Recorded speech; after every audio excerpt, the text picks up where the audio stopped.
on, it just doesn't. Good morning, everyone. Thank you for being here for our Minerals Committee. We appreciate everyone that's braved the snow and the cold to be here. My father always used to say it has to warm up to snow, but not in Cheyenne, apparently. Mark, would you call the roll, please? Representative Campbell. Here. Representative Knapp. Excused. Representative Larson. Here. Representative Lawley. Here. Representative Riggins. Excused. Representative Schmidt. Here. Representative Tarver. Here. Representative Weber. Here. Chairman Heiner. Here.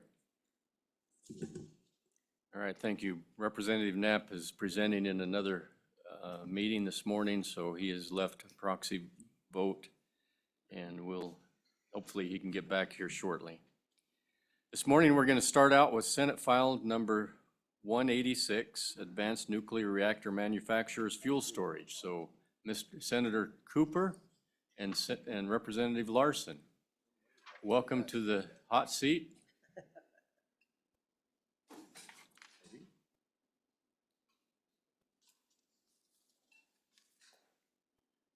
All right, it looks like we have some amendments we're going to talk about.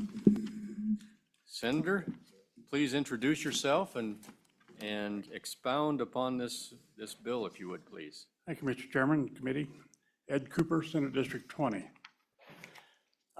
This is the Senate File 186, Advanced Nuclear Reactor Manufacturers Fuel Storage. And what this bill does, to give you a little background, we have a company looking hard at Wyoming. They're ready to go for all practical purposes to locate here in Wyoming to manufacture microreactors on site. And the reactors are very small units. They're about a megawatt to 1.5 megawatts, my understanding. Be packaged in basically a container, something the same size as a container. They can load it on a truck, send it out to a remote location. It can be flown in by airplane or by helicopter, and set down and plugged in. And basically it's to bring power to either a remote mine or maybe a remote village in the Arctic or maybe in Africa. A lot of their market will be international. It'll be a large facility. It's my understanding something over between 500,000 and 750,000 square feet of facility. So a big facility. A lot of good jobs, approximately 250 direct jobs associated with it, plus the ancillary work. And what this bill does is it allows for the same type of storage that we have at TerraPower down at Naughton. The NRC requires this fuel to be stored on site, and in this case, it would be the site of the manufacturer. These units will be fueled on site. They'll be shipped out to wherever in the world they're going. They come back and will be refurbished and refueled on site, on the site of the manufacturer. And that little bit of fuel that these units use will have to be stored on site until such time that there is a temporary repository or a permanent repository in the United States. So it'll be stored just exactly like it is at every other nuclear facility in the United States.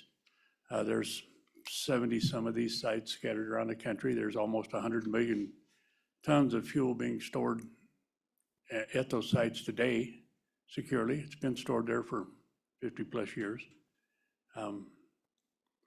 It's safe, it's clean, and it's a great opportunity for the state of Wyoming. So with that, we'll talk about the bill a little bit. I'm going to let Representative Larson go through the bill. He's been working on some amendments and some things he wants to do to it that some other folks would like to see done to it as much as anything. How's that? So with that, we'll move forward. Mr. Chairman, Thank you, thank you. Representative Larson, would you introduce yourself and proceed, please? Thank you, Mr. Chairman. Lloyd Larson from House District 54. I think committee, Mr. Chairman and committee, you guys will, as you look at this, you'll see components that look familiar because we had taken this advanced nuclear reactor manufacturer and had put it in that larger bill. You remember that we considered for consent-based siting that then failed over here. We pulled this out because of the uniqueness of it and that it's not bringing outside nuclear waste in to be stored, but as part of the manufacturing process. And I would remind Mr. Chairman and the committee, in our statutes, if you go to Title 35 in 1501 is our nuclear waste, and we're going to talk about that a little bit. In 11-2000 is our agreement state stuff, and 21 is our advanced nuclear reactors and the natrium stuff, and then we're creating 2201.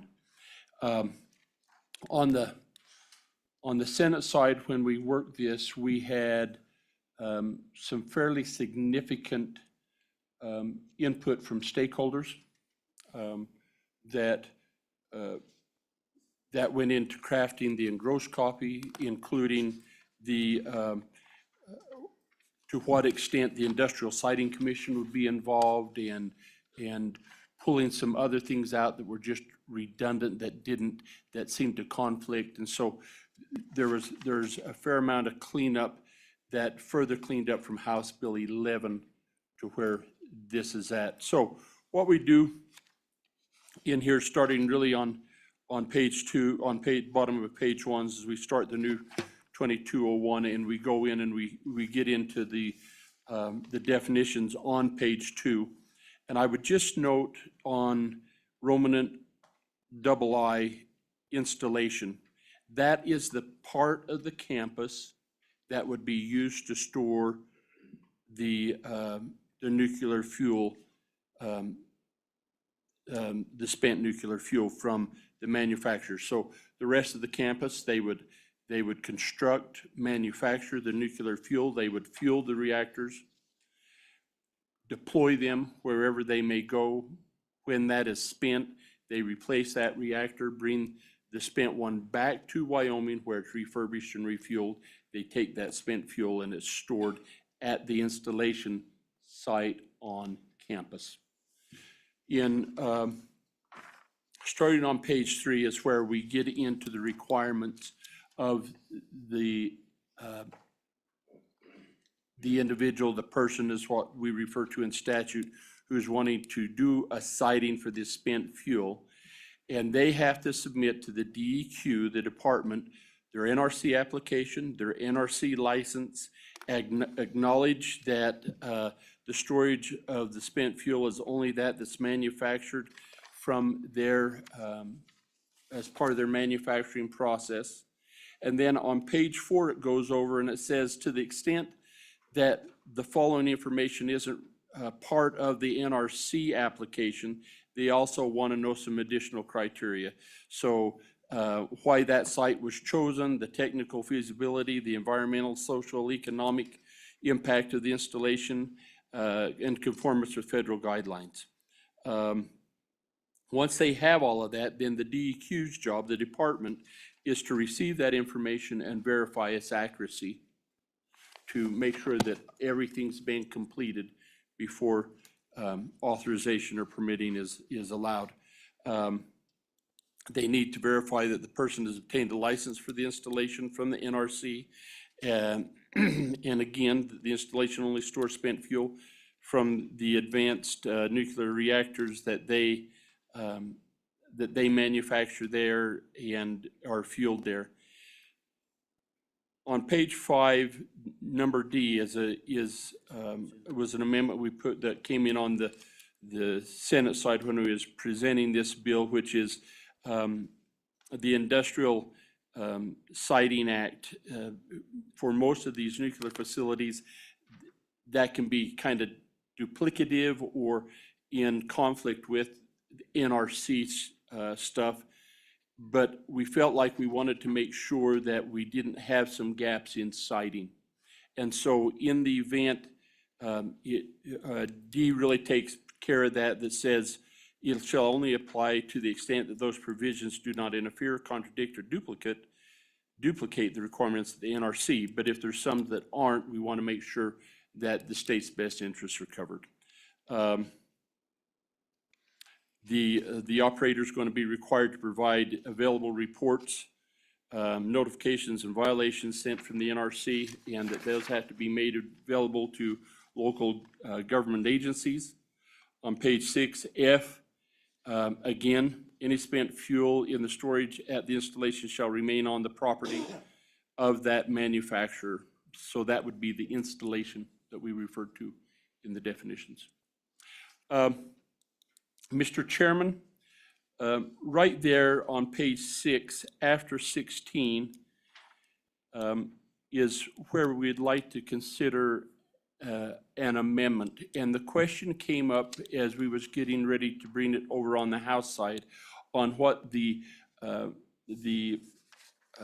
financial assurance for reclamation and decommissioning of the site is, and is there any? I provided to you some documents that shows that the NRC does require financial assurance for the decommissioning. But then as we visited with our agency, the director and the agency suggested that it still wouldn't be bad to just have in there that that the department could require additional financial assurance for decommission of the installation to the extent that it's not demonstrated by the financial assurances of the NRC. So just wanting to make sure that that decommissioning component down the road has the financial assurance that'll be taken care of. So if you move the bill and as you consider it, that this amendment, that's where that would go into play. G is on the bottom of 9 really is saying that the NRC has primacy on regulating nuclear information. On page 7, we get into Title 3511 1501, and that's the nuclear waste stuff that we mentioned earlier. And we're going to do in there similar to what we've done for the TerraPower, which is to say that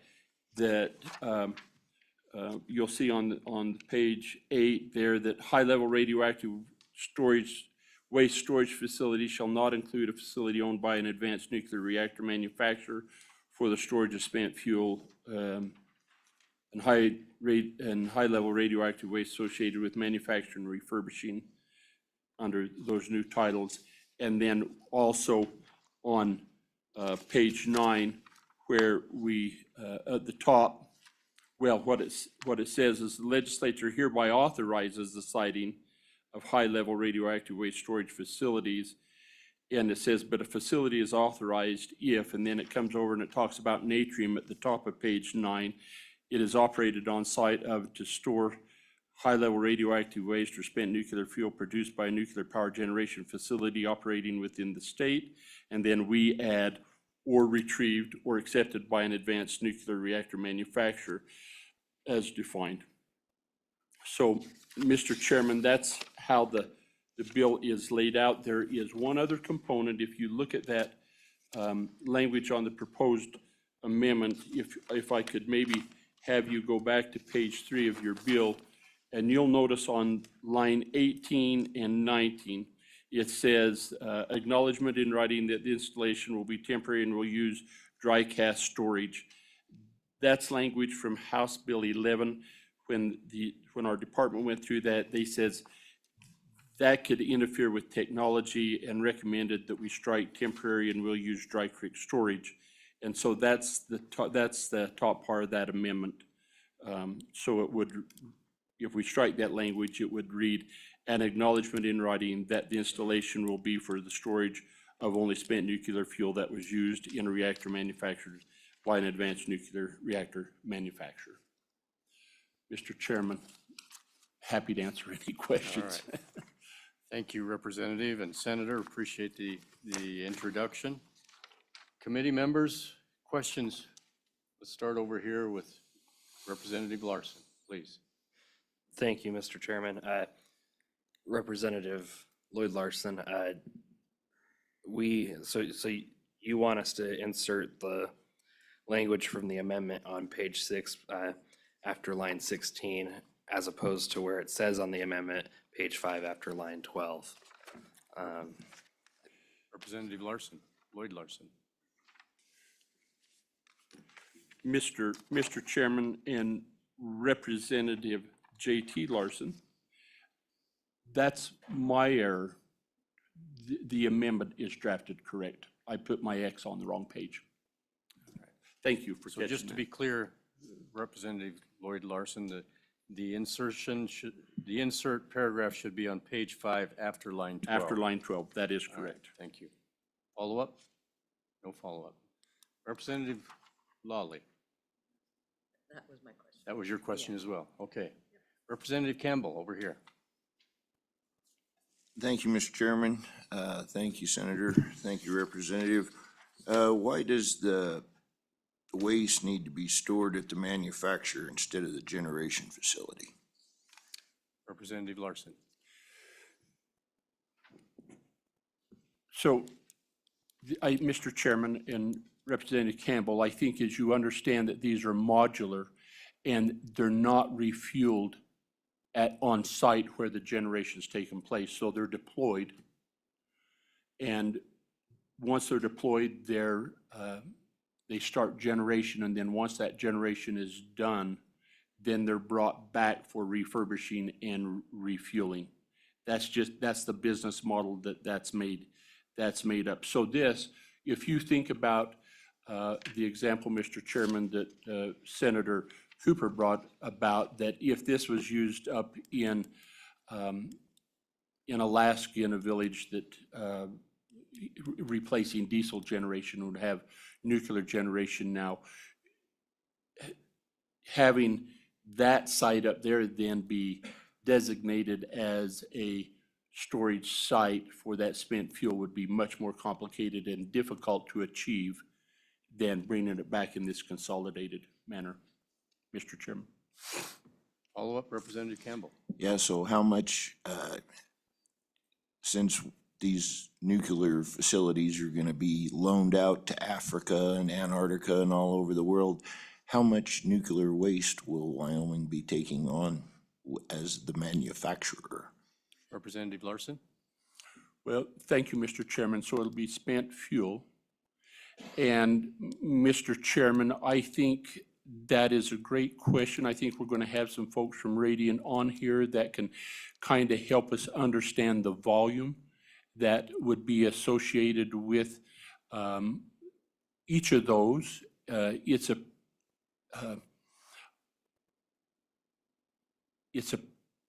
not a large amount, but it's a fair question and one that I think that they're better equipped to answer. Thank you. Any other questions? Representative Weber. Thank you, Mr. Chairman. Thank you, Representative Larson and Senator Cooper for being here.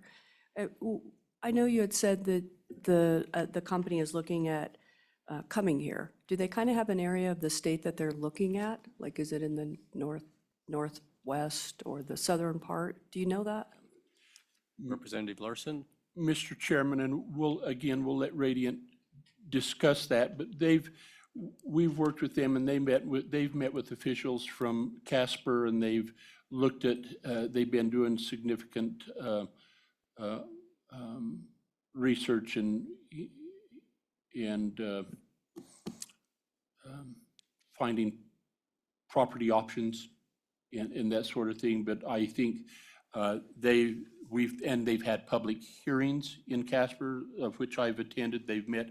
In fact, the last time they were here, when they met in this, they had come from Casper from another public hearing. So they can slap my hands if they didn't want me to say that when they come online. But those have been public meetings, Mr. Chairman, that the public has all been in. So I hope that answers your question. Representative Webb. Any follow-up, Representative? Okay. Start over here with Representative Schmidt first, and then Representative Knapp, Chairman Knapp. Thank you, Mr. Chairman. Representative, have you guys seen any kind of a business model or business plan for this organization? And that's one question. And the second one, say for instance, they get into this thing 2 or 3 years and it doesn't go quite as planned. They run into financial situation where they end up belly up. They've got a bunch of spent fuel stored on site. What happens to that? Who owns that? Representative Larson. Thank you, Mr. Chairman. And that's the importance of the NRC application, the NRC requirements on that licensure. And that's also part of that financial assurance for the decommissioning to make sure that the state's not left holding the bag or the community is not left holding the bag on that. And then also, if you look in there that on page 6, starting on line 10, that any spent fuel remains the property of the advanced nuclear reactor manufacturer. And my experience, my understanding is even if they decided to go belly up, the obligation of those as individuals or the company doesn't go away as long as that's in place. But again, that may be a good question too for Radiant or the director of the agency, Mr. Chairman, to address on how insolvency issues and how that's done. But I think the NRC process, the licensing, that is very stringent, and then the financial assurance that goes through there protects the state in that regard. Mr. Chairman. Follow-up, Representative Schmidt? No, sir. We'll go over here to Chairman Knapp next. Mr. Chairman, thank you, and I apologize for my being absent this morning. I was presenting another bill, so. Mr. Chairman, Representative, and maybe this isn't a question for you, maybe this will be for some other people, but I'm kind of interested in how this is described, because we kind of go back and forth between what we call spent fuel and then what we call high-level radioactive waste. And I understand probably the reasons for that, but I'm kind of interested in knowing why is it that this new technology, SMRs, can you explain why it produces a higher level of radioactive waste than say, regular power plants throughout the U.S.? Representative or Senator? Mr. Chairman, Senator Knapp, it doesn't. In December, I had the opportunity to go to France and tour their recycling facility, reprocessing of their spent fuel. And the spent fuel is basically all the same. It's spent down to the 3 to 5% numbers is my understanding. Some of it's a little bit more than that. But in France, all theirs comes into one site and they reprocess that, and any available fissionable material is extracted and put back into the fuel chain. In the United States, we haven't caught past the politics of doing that. France has been doing it since 1975 without incident, very safely. Their facility in Normandy at La Hague employs about 6,000 people. And their material comes in the large cask on either by ship or by rail. It's stored there on site until it's reprocessed. And when they get done reprocessing that, what they come up with from a rail car size cask is 2 small casks. One of them with the petrified high-level material, which is anything that cannot be recycled. And then the second cast has the stainless products that are the leftover parts of the fuel rods, if you will. And they're all compressed into the fuel rods are compressed into one cask. These casks are probably, they're less than a meter across and less than 2 meters high. And one of them has the vitrified material, which basically is the high-level actual waste that's conformed or converted to a glass material. And then that cask is sealed, and the other one has the actual steel products in it, and it's all compressed into one. So when you get all done, what came in on a rail car is in these 2 small casks, and those casks are stored on site. That's the way the rest of the world does it. Here in the United States, we are a little ways from doing that, probably a lot closer than most people would realize to reprocessing this. Economically, in the United States, it's probably not feasible at this time yet. And that's the only thing that's stopping it. In France, it is feasible economically because 80-some% of their power comes from nuclear. And their reprocessing facility is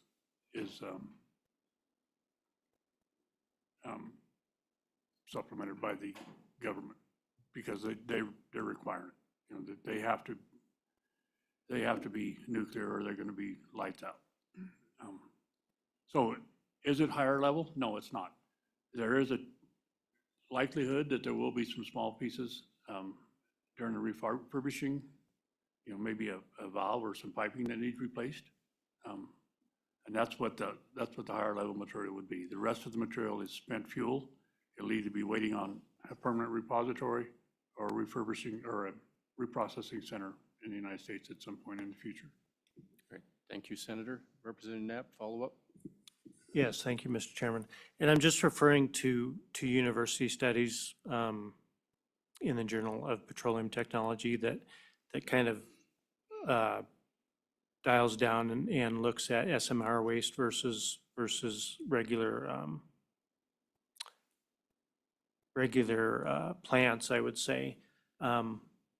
Have you read those studies, Senator, and what's your opinion of them? Senator Cooper. Representative Knapp, I think it's like anything, it's who's paying for the study for one thing, but the fuel that these units use is TRISO, which will actually eventually be manufactured here in the state also. And it is a newer fuel. It does spin better. It spins at a much lower temperature than the older HALEU type fuels.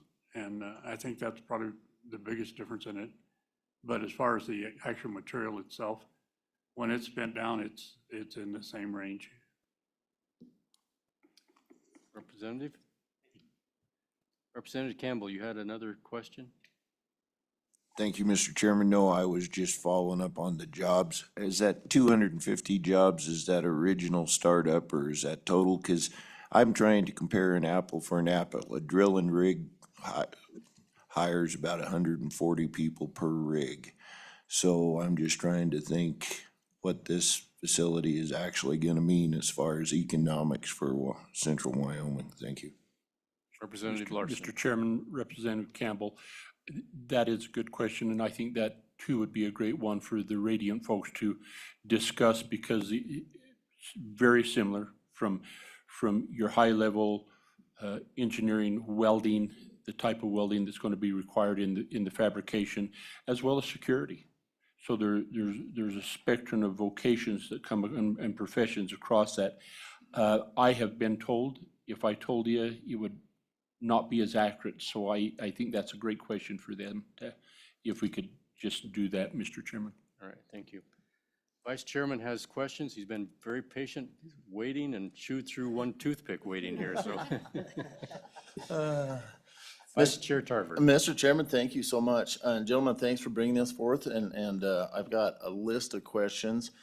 My first question will be, are there going to be subsidies for this and/or incentive programs from the state and/or federal level? Representative Larson. Mr. Chairman, I'm not aware of what Radiant's plans are on the federal level for any subsidies through the Department of Energy. I'm not privy to that. I think if the energy authorities here, I'm not sure what conversations Radiance had with the Energy Authority or the Business Council completely on, and what type of programs that they've applied for. Follow up? Vice Chair. Please, Mr. Chairman. Okay, so this is kind of a two-part question. What would be the life expectancy of the spent rods and the waste? I'm going to separate those two questions there. And then how do we bond accurately for spent rods, and how do we bond accurately for, because I'm assuming the spent rods can be reused at some time. And then how do we bond accurately for the waste?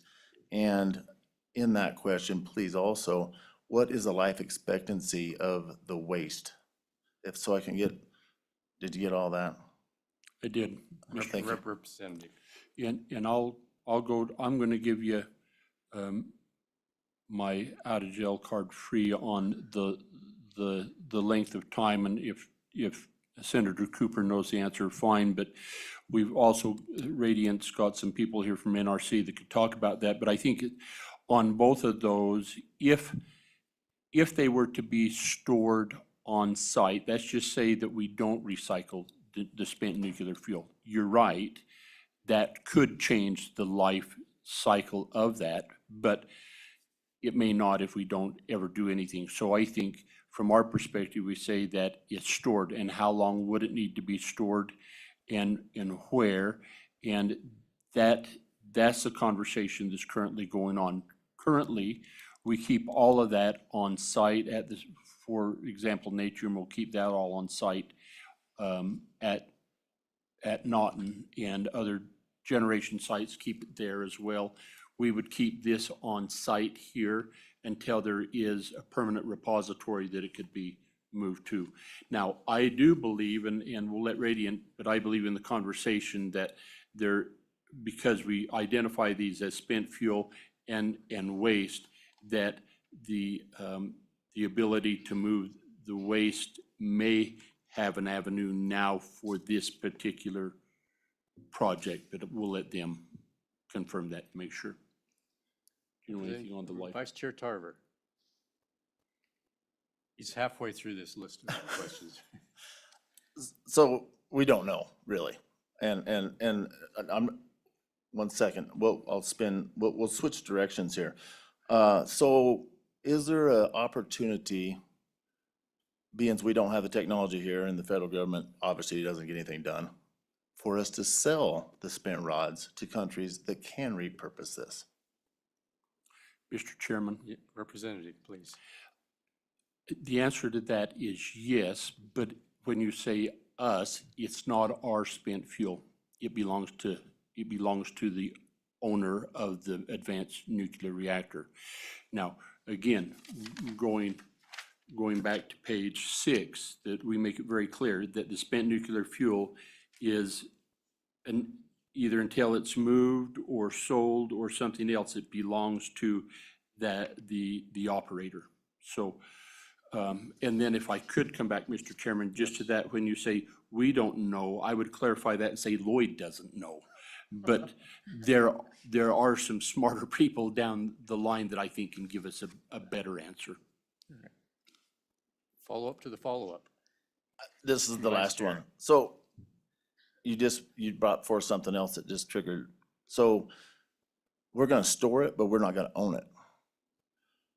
Is there any way, and I'm assuming we can't answer this, but if we don't own it, but we're storing it, to me, that's pretty much owning it if we're gonna be storing it. I got an issue with that a little bit.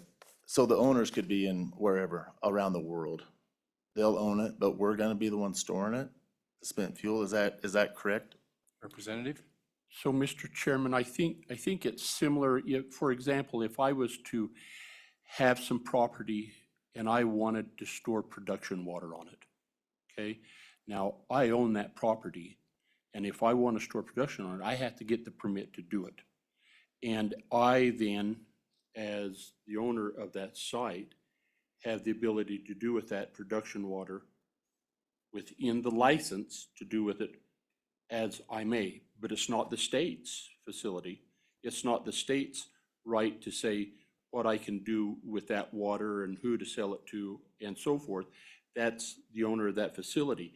In this situation, you've got a company that's come in and they're permitting to manufacture on their property these advanced nuclear reactors. Part of that is license on their own property to store the spent fuel. It doesn't belong to us.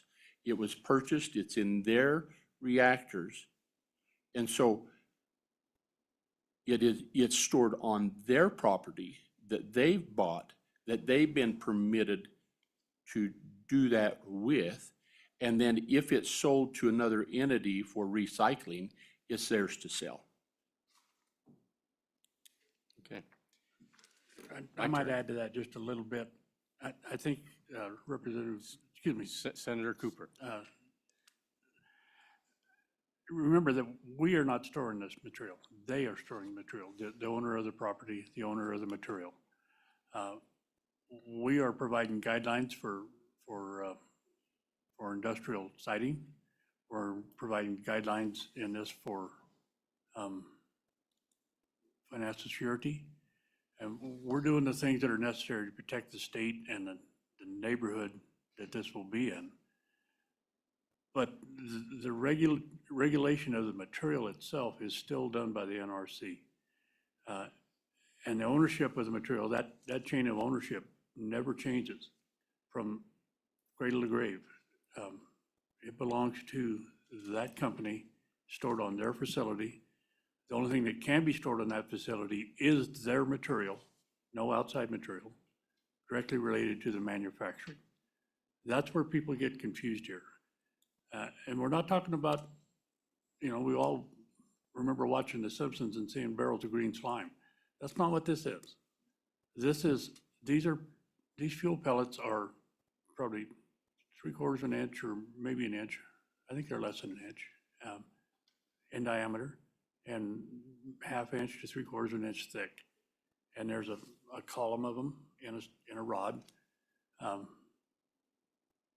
It's just not what everybody thinks. The fear mongering from the past has really, it's really disassociated with what the reality of this is. And again, back to what the bill says in the back here, on page 9, I believe it was, where it adds to the existing language in statute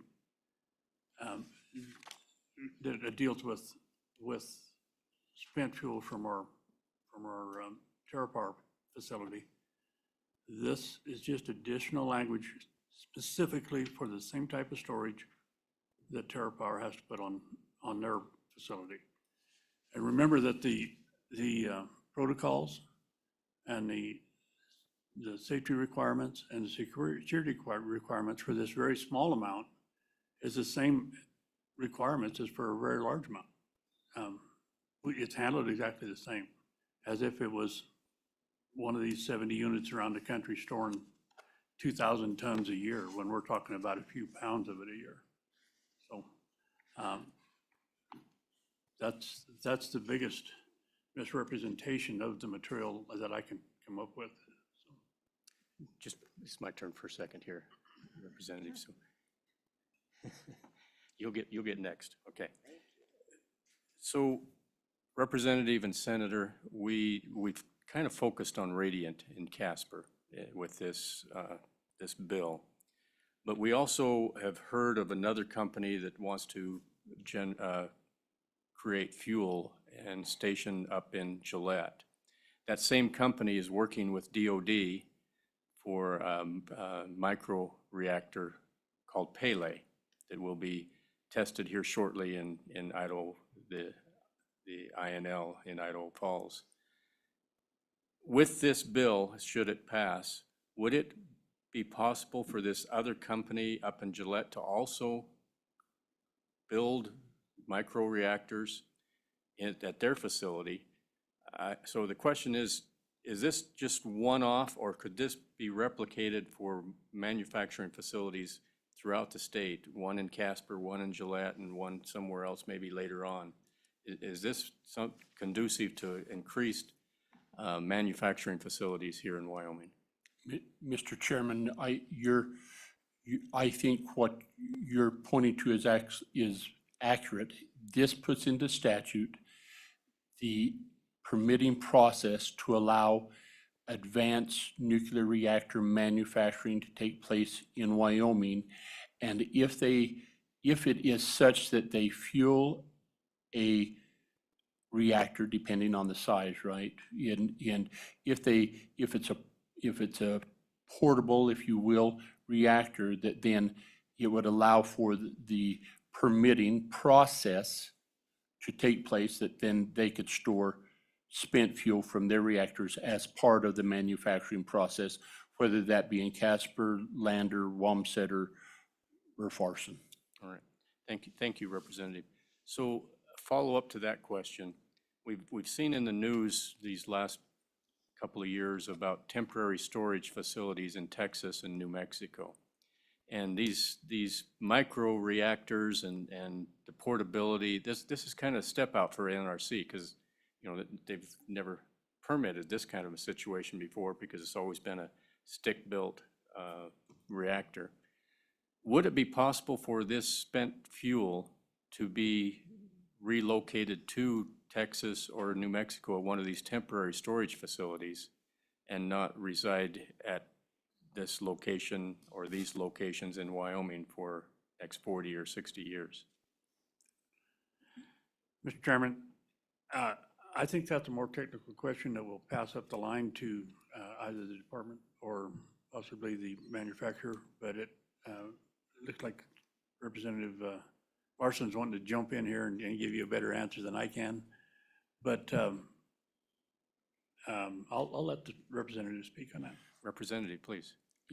And if I understood what you were saying accurately, if there was a place in another state that was licensed to hold spent fuel, could then this fuel that is generated as part of the manufacturing process and refueling process, the spent fuel and waste, then be transferred to one of those places? And the answer would be yes.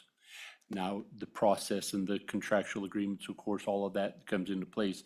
But I think that's the intent of having a consent-based siting area. And I think that that's the intent through the NRC now, is to try and work out to find a temporary and a more permanent. But the intent there, I believe, and which we saw in House Bill 11, was where can we temporarily hold this spent fuel from other places? Representative Lawley, please. Thank you, Mr. Chairman. Good morning, gentlemen. I kind of want to go back to, and again, whichever one of you wants to answer this, or both of you, but the issue of ownership and the spent fuel and the storage all still remains with the original manufacturer on page 6. Is it fair to say that one of the benefits of doing that is it makes clear where the liability lies? Representative. Mr. Chairman and Representative Lawley, I think that's clearly what they're trying to define there. Yeah, and that would be a benefit. Yep, sorry, Mr. Chairman. Your Honor. Thank you, Mr. Lawley. Chairman. And so that's a benefit, that's a protection really for the people of Wyoming. This idea that the ownership is very clearly, and the liability falls to the owner of the manufacturing facility. Is that a benefit to have that cleared up very clearly in the statute? Senator, I see you want to answer this one. Chairman Heiner, Representative Lawley, that's exactly right. And that's the purpose, the entire purpose of the bill, is to provide for the safety environmentally and safety-wise for the state of Wyoming. That's what the bill actually does, is clarifies ownership, clarifies the liability of it. There is language in the bill, back to the chairman's question on could it be transferred to another facility. It says very clearly in there that it could, when that facility is available to this manufacturer. So, yeah, all of these things that you're seeing in here are the safeguards for the state and for the communities as this comes forward. The NRC does a great job of regulating this. Is this something new for them? No, it is not. They, microreactors are manufactured in Virginia by the same company that's considering this, the fuel manufacturing in Gillette. I talked with them last week pretty extensively. And their business plan at this time, if they go into the commercial reactor rather than the military reactors, they would continue to do their manufacturing where they are as far as the reactors themselves at this time. Does that forgo any possibility of growth here? No. We are on the cutting edge right now in the nation as far as, we are the leader in the nation as far as this type of work and nuclear growth in general. We're seeing articles daily and having conversations with people daily about potential growth and the direction they think this is going. Several states around us, including Utah and Texas, are recruiting hard for this this type of growth. So we're in a great position here, and we're ready to go with our language here. One follow-up. Representative Lawley. Thank you, Mr. Chairman. So I think we've had a lot of discussion on the safety issues, rightly so, this morning, but kind of taking it up to a more 30,000-foot level. What we have here is a private business operating in a highly regulatory environment that is looking at making decisions about running that business here in Wyoming. And again, I think we've rightly focused on these issues of safety and understanding better the regulatory network that this falls into because of the nature and concern for the fact that we're talking about nuclear spent fuel. So I want to say, ask you to speak to that, like that's the context we're talking in. With that, it's not just about how does this work and what safety, but we're talking about private businesses operating in a free market that's highly regulated because of the nature of the fuel. So what would your response be to that? Representative Larson, please. Mr. Chairman, Representative Lawley, I think that's well said, particularly the part of a highly regulated. And we see, that's the nature of Wyoming's core industries anyway, whether we talk about oil and gas or coal or any type of hard rock mining or any type of mining, they're highly regulated. Environmental impacts, social impacts, and the process for getting there is more complex than other industries, and we're trying to set the framework in place so that this new industry can come here understanding what the regulations are, and at the same time, we, through our departments and through the NRC, are trying to ensure that the best interests of the state are protected as well. All right, thank you. We have some very qualified other testimony to be before the committee here, and some of our questions may be answered from them. So thank you, Representative Larson, Senator Cooper. We appreciate this time you spent with us, and I see no other elected in the room. Now departments of the state. Director Parfit, would you please come and share your knowledge with us? Thank you, Mr. Chairman. Todd Parfit, Director of the Department of Environmental Quality. With me is Brandy O'Brien, the Administrator of the Land Quality Division, and also which includes the Uranium Recovery Program, and shortly this year, the Source Material Program through the Nuclear Regulatory Commission.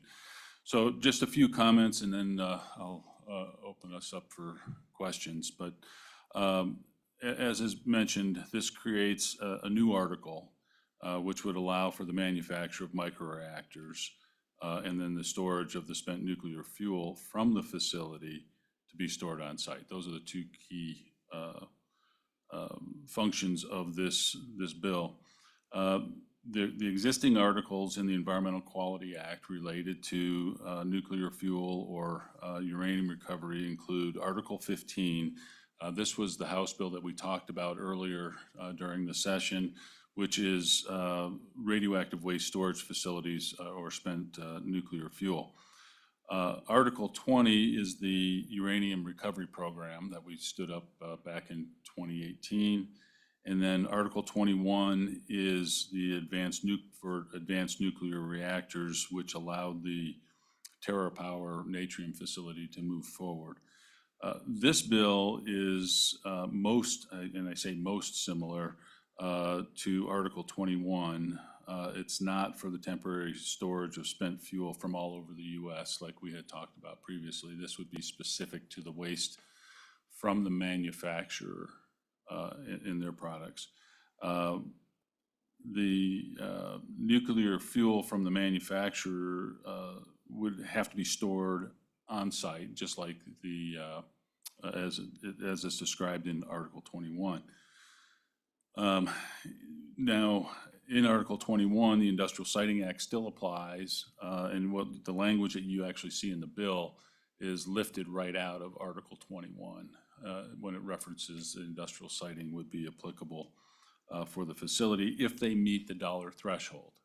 It wouldn't be automatic, so they'd have to be jurisdictional, and I think the current jurisdictional amount cost for construction or materials is around $280 million. Now, what are the things, if a facility was jurisdictional under industrial siting, more than likely what we would see is the socioeconomic study may be more comprehensive that we do than what the NRC might be required to do under NEPA. So we'd certainly look at that. But the other part of it is impact assistance to the local communities would be available. Now, there were a couple of amendments. One of them was related to using dry cask storage. When we looked at that, again, what happened on the other side of the building was that the definition for dry cask storage was removed from the original version. And in the discussion, it was really around you don't want to limit yourself to just dry cask storage. Technology may have a better option, and you don't want to foreclose that on unnecessarily. So that's what that amendment was about.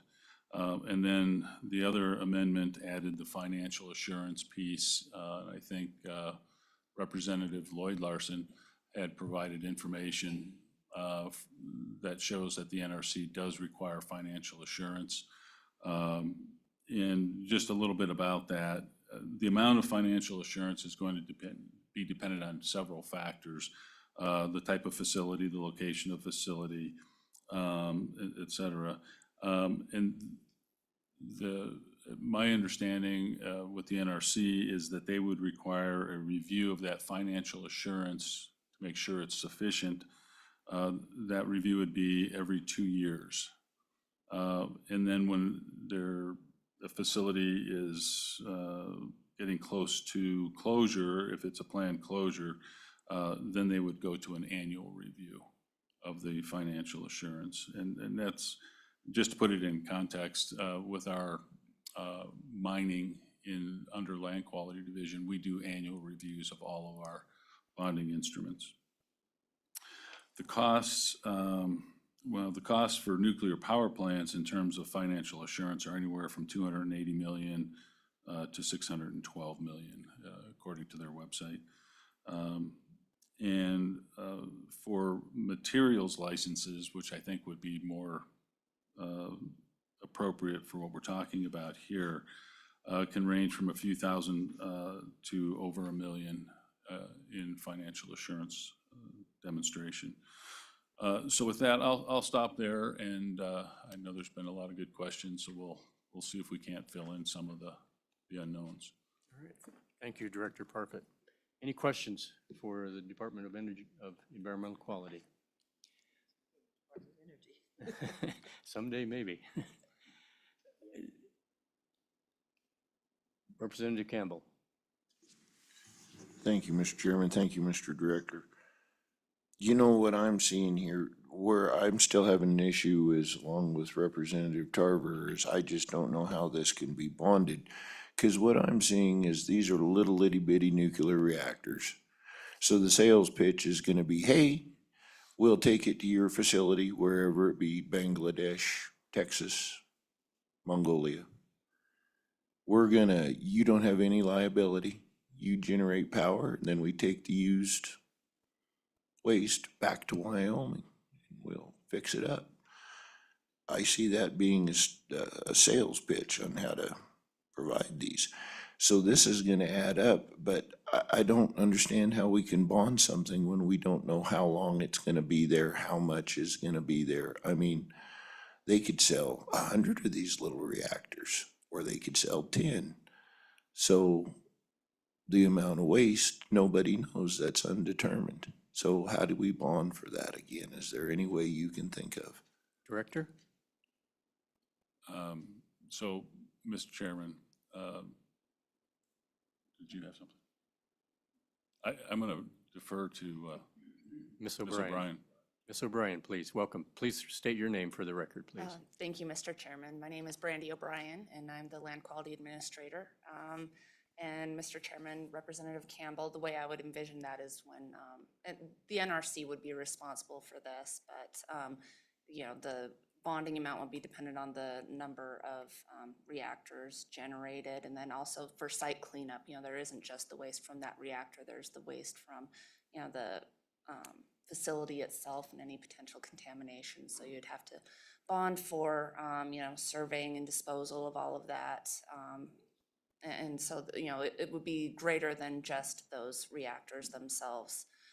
There are facilities that do accept that kind of waste. And just keep in mind that in the Nuclear Waste Policy Act of 1982, the Department of Energy did commit to taking ownership of nuclear waste. Back then, the idea was it would happen in 1998. Obviously hasn't happened yet, but there still is that commitment as well. And so I've heard concerns that Wyoming might be on the hook for ownership of this in the event of bankruptcy. And I think that there could be a good argument made that, you know, Department of Energy has taken on that liability through the Nuclear Waste Policy Act. Thank you, Ms. O'Brien. Any other questions? Representative Lawley. Thank you, Mr. Chairman. Just to follow up on that, to make sure I understood you correctly, that the NRC is already doing bonding in this area with businesses that are already in operation. Is that correct? Ms. O'Brien? Mr. Chairman, Representative Lawley, this is a new technology, and so they are bonding for different types of radioactive materials, but since this is new, I believe they'd have to develop their system to do this. All right. Vice Chair Tarver, please. Mr. Chairman, thank you. So I'm gonna go to page 6. It's been pointed out that we'll be able to move our spent fuel rods. But the part that I'm most concerned about is permanent, that word permanent. So I assume they're referring to our federal government getting a permanent repository, correct? In that's part of this question. So we're liable until this permanent repository is made. And I think I asked this to you last time. They've been working on it since 1982. And I mean, they're working day and night, sweat and tears and blood and blisters. They're really getting after it. But there's nothing getting done. And we have no idea when they'll get a permanent repository. So in that case, we will become the permanent repository because I really don't feel they'll ever get anything accomplished. That being said, we will become the owners because what is the adage? Owner, if you have it in possession, that's 8/10 of the law, correct? So it will be in Wyoming. So what is my real question here? Do you foresee, and have you had any conversations, is there any chance of a permanent repository in the future at all? Ms. O'Brien? Mr. Chairman, Representative Tarver, that's an excellent question. I don't see an end in sight in regards to the permanent repository. And I think that's more of a political matter, and can't really give a good answer to that. All right, thank you. Chairman Knapp? Mr. Chairman, thank you. Ms. O'Brien, and I realize some of this becomes a policy question, but since the NRC kind of contracts independently with the private industry on how they're going to store, what specifications they store with, I know that there used to be the thin canisters that they allowed for storage for decades, and there's 2,000 leaks from that. And the NRC's own comments are, well, now that's a thing. And very difficult to repair, very difficult to deal with after you do have cracking in a canister. Do you have faith in the NRC with private industry that will protect Wyoming, especially because some of this waste will potentially last thousands of years? Ms. O'Brien, please. Mr. Chairman, Representative Knapp.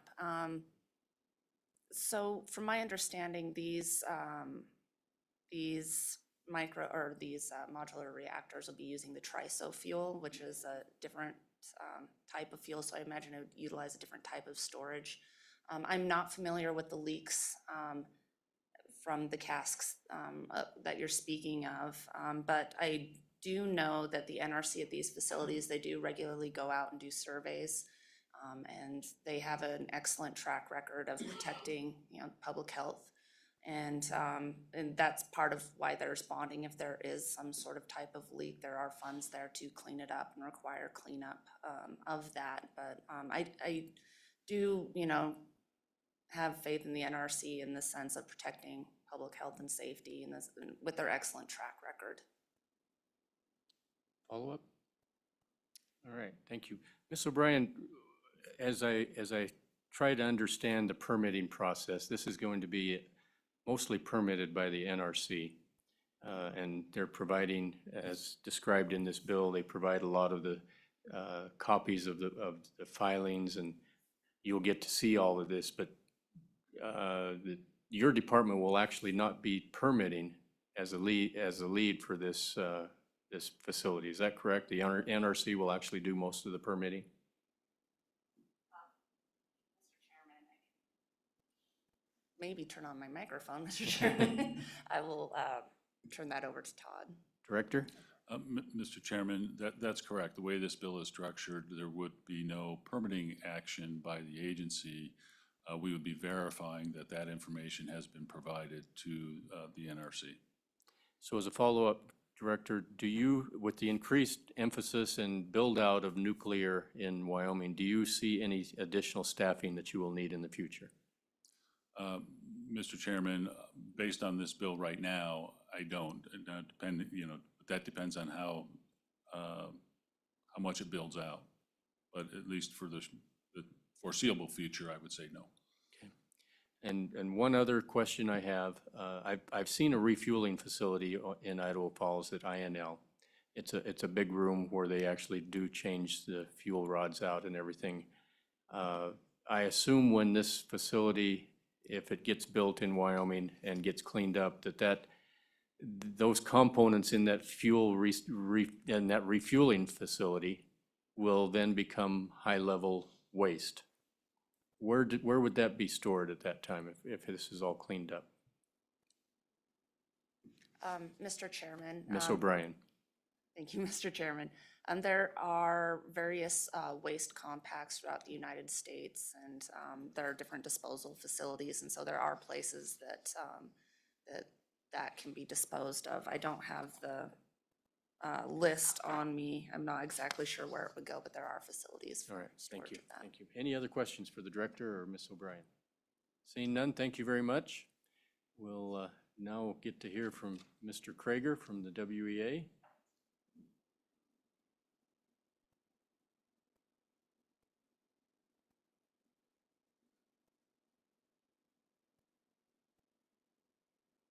welcome. Good morning, Mr. Chairman. Introduce yourself for the record. Yep. Mr. Chairman, members of the committee, I'm Rob Krieger. I serve as the Executive Director of the Wyoming Energy Authority. We are kind of the first stop for nuclear companies that are looking at the state. We don't regulate or permit, thankfully, but we do manage some grant funding and try to be the hub for energy. So we're sort of that front door to the state. I won't go back through the bill and those sort of things, but I just want to answer a couple questions that I think you all had. But first, I want to just explain that in this sort of advanced reactor and microreactor world, all these ones are different. So Natrium, that project is 350 megawatts direct to the grid, big facility. The one that was spoken about from the Pele reactor, those sort of things are less than 50 megawatts. And while they are quote unquote modular, they're big. They're really heavy units, so they're not as modular as what Radiant does. And that's, again, up to 50 megawatts. Radiant's up to a megawatt. So each of these are a little different. And I also really want to hit on, because Mr. Chairman, I know you kind of asked about that project, the Pele project and the manufacturing from that. That project would make the reactors, send those reactors to wherever and do the fueling on that site and all the refueling there. This Radiant one we've talked about this morning is a little different. They'd manufacture and fuel at the manufacturing site, then send the reactor out to wherever, once it's done, come back to the facility, refuel. So they're just a little different. I want to clarify that for the committee. Vice Chairman Tarver, you asked if there's any subsidies. I don't know of any federal subsidies for this project that's been discussed this morning, but for state assistance, I would say the WEA has not granted this project any money, but they did come forward and they fit more one of the Business Council's infrastructure programs, and I believe they're in talks with the Business Council and the community that was discussed earlier. Again, you guys hit on the bill pretty good. I just wanted to clarify those questions for you all, so happy to answer any others. Thank you, Mr. Krieger. Questions for Mr. Krieger and the WEA? Representative Campbell, please. Thank you, Mr. Director.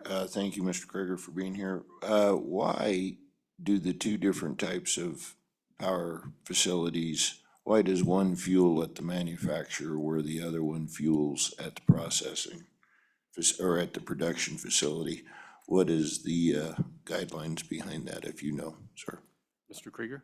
Mr. Chairman, thank you. Representative Campbell, I'm not positive. I should have mentioned I have Sean Schaub, our nuclear industry coordinator, online. He's in Salt Lake right now talking nuclear with Utah. He might know better, but I'm sure Radiant would be able to talk about their business case for doing the fueling as they see fit. Okay. Any other questions?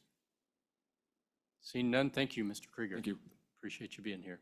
Any other state agencies here in the room that would like to discuss this project? Seeing none, citizens. Any citizens that have journeyed here to provide testimony? Mr. Winnie, thank you for being here from Bondurant. Please introduce yourself for the record and proceed. Mr. Chairman, Bill Winnie, Bondurant, Wyoming. Sublette County, as I usually introduce myself. I support the bill. It's trying to weave together some threads that weren't really wrapped up with a ribbon by the federal government. For instance, the issue of spent fuel. It was determined in the late 70s that we would not reprocess fuel. That's going to have to change. How soon will it get here? I don't know. But spent fuel has usable, burnable uranium in it. The way you load fuel into a reactor is you put in enough uranium to take the reactor critical so that it can operate at power, and then you put in more fuel above that for the planned lifetime. And so when you get to the end of life and shut down, you still got that critical mass. That is recoverable and can be used in later fuel. So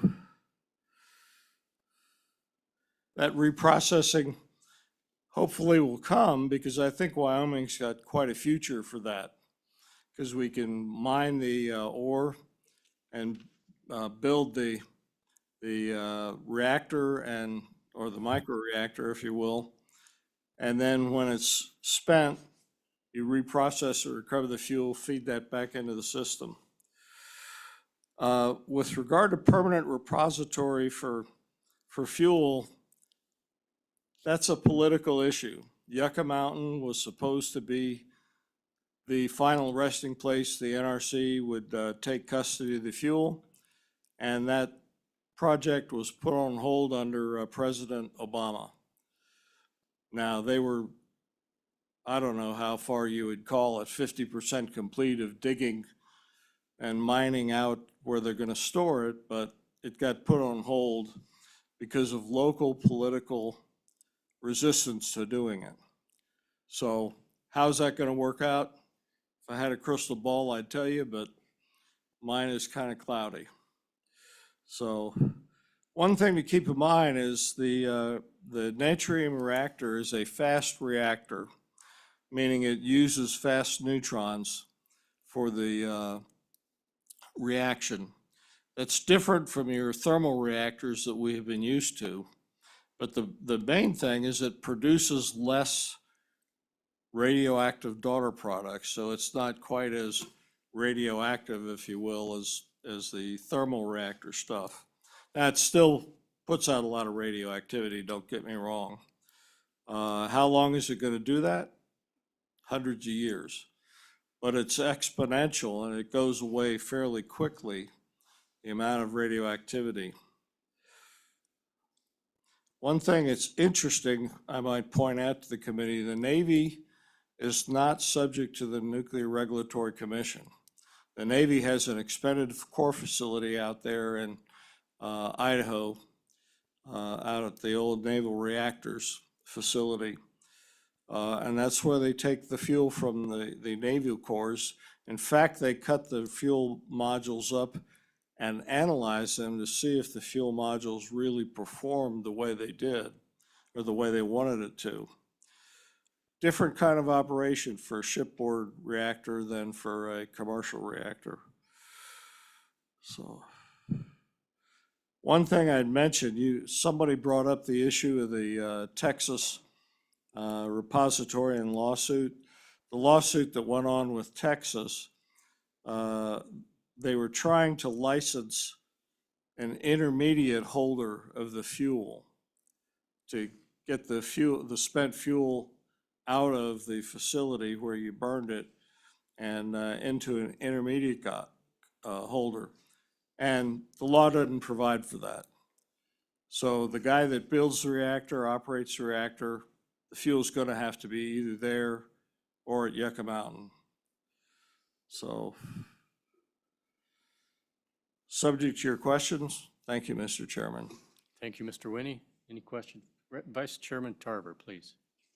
Mr. Winnie, thank you, and you might be just the man for this question. So there's quite a concern about spent fuel and waste. So this new process that they're developing, do you know the percentage of waste that we're going to get out? So for example, we have a ton of product. Do you know how much waste and how much spent fuel will come from that ton?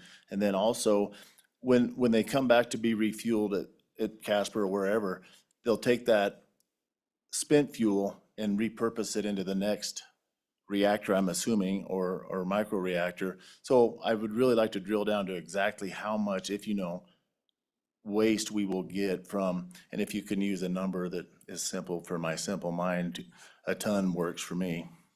Mr. Winnie. Well, I would have to look real hard into how physically big the reactor is. I'll go do that. I haven't done it yet, but you're probably talking a few tons. And for instance, the Navy, when they put their fuel initially out at expended core facility, they put it in a big pool, big swimming pool, and leave it there till it gets to a certain point in the decay chain. The amount of waste you would actually produce after you remove the reusable fuel from it would be proportional to the amount of electricity produced by the reactor. And I'll see if I can run a number for you. But I think it's direct, in a sense, A nuclear reactor is like your car. You fill up the gas tank, you're gonna go so many miles, you know how much you put in and so on. But like I said, I'll have to run some numbers for you, see if I can come up with a better answer for now. I would kind of hazard a guess that if they loaded, say, a ton of fuel, the amount of waste that would come out of it on the far end would be probably on the order of, I don't know, well, probably on the order of a ton, now that I think about it. Basically, you put the fuel in the core and it burns up.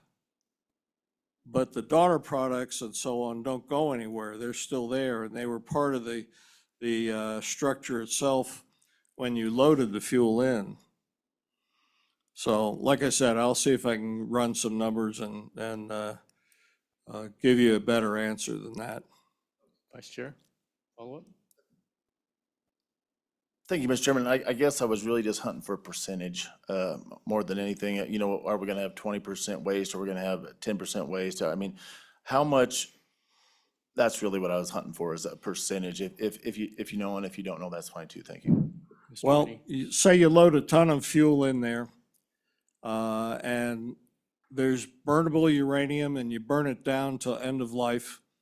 The point I would make to you is, at the end of life, you still have that amount of fuel to keep you critical just as you shut down. But the waste that will come out of that, you know, the fuel gets loaded in. It's basically a chunk of fuel, and you put it in there, and obviously that's a very simplistic thing. And all the daughter products are held within that structure. I mean, the Navy cores that go 30 years, when you pull them out, I mean, they have a different kind of construction of fuel plates, but it's a bunch of plates. You take them out, they really haven't physically changed in size or weight. You have just transmuted what was burnable fuel into radioactive daughter products. Then you would have to go into a reprocessing, and maybe you can split the streams. But the day you go into refuel and you take out the old fuel, it's probably about the same size. There is some amount of distortion in the fuel plate with life, but it's about the same physical size. Okay, thank you, Mr. Winnie. Seeing no other questions, thank you for your testimony. Anyone else in the room that would like to provide some testimony today before we go online? We have some experts online that we'd like to get to.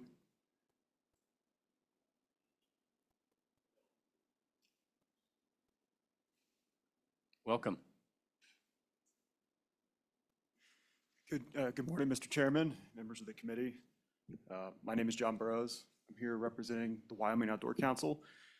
We are Wyoming's oldest independent conservation group, and our mission is to protect Wyoming's environment and quality of life for now and future generations. And for the purposes of this discussion, I'd also just say that we do represent thousands of members statewide. We really appreciate the good discussion and questions from the committee this morning. We feel like this is a really important topic, and this issue has struck a chord with our membership, certainly around the state, who also have many questions around this bill. I'd also really like to acknowledge that we saw and welcomed amendments from the sponsors on this bill, and do think that it has improved from the Senate side significantly because of those amendments. We think it's incredibly important to get our policies, especially around nuclear energy, right. The consequences of poor or rushed policies in this industry can be with us for generations. I think we all know that. Those are the implications of the discussion that we're having. And with that in mind, even with some of this new language in the bill, we do still find it difficult to understand, to explain to the public. And it is highly specific to a new type of manufacturing that we are getting a lot of questions about, frankly. And you all have asked many of those questions this morning. And specifically, I think one area that hasn't really been talked about this morning, we have a lot of questions around transportation and the safety of that from Wyoming. And I think even some of the recent news headlines that we've seen indicate that this is a concern. I mean, even driving down to Cheyenne last night in a winter storm, you realize how precarious that can be in Wyoming. And then I think we also have some questions still that remain around the chain of custody. I know that's been a conversation topic this morning. But just in the context of this material remaining hazardous for thousands of years, what that looks like, and what business has been around for thousands of years, right? And then also what the bonding looks like as well. We've heard that brought up. And we do support the language around the new amendments related to decommissioning and financial assurance. I support that in front of you all. And I think the point is, and really the point of testimony right now is that we do think there are a lot of good questions to be asked about this bill. And we would encourage you all to consider those in an interim study, or take a look at this during the interim.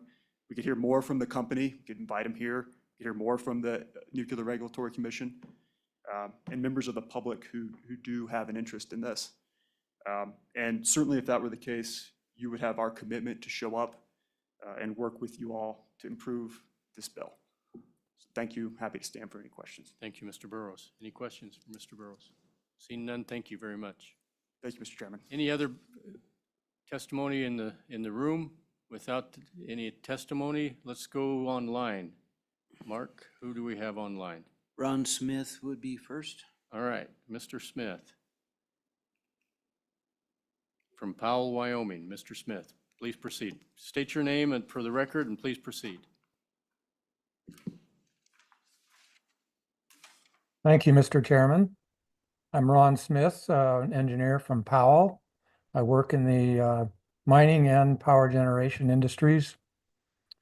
And I'm advocating that this bill be deferred. I believe it's premature. I do think there's, nuclear microreactors show a lot of promise. But they are not ready for, with all due respect to Senator Cooper, I don't believe any company is ready to go in terms of building a manufacturing facility in Wyoming. For example, Radiant, I believe, is scheduled for a prototype test at Idaho National Lab in 2026. That could take a year or several years if they do reliability testing. After the testing, NRC would be formulating, their regulations for microreactors, since this is a new technology. After that, they would apply for a license, and after a license, according to the experts in the industry, you're still looking at another 5 to 7 years before they would be, ready to commercialize their product. So I believe it's you have plenty of time to gather evidence, and these tests will be critical at INL. You're all familiar, I'm sure, with the risks associated with microreactors. On the technology side, there's a potential for hundreds of these scattered across the country or the world, with all the transit back and forth to refuel, which only increases the exposure to accidents, theft, or sabotage, and the proliferation of higher enriched uranium. Another risk is loss of connectivity for remote monitoring and control of these reactors, which would be unattended. There would be no one on site at these various locations where they're generating power qualified to handle an emergency. There are also business risks. These small reactors have poor economies of scale. There's a scarcity of the high-assay fuel that they need, and there is a licensing uncertainty as NRC develops a new regulatory framework. And last of all, a risk of inadequate capitalization. One of the three microreactor developers selected by DOE for testing at Idaho National Lab declared bankruptcy just a few months ago. It's hard to raise money when the investors have to wait a decade or more for any return on their investment.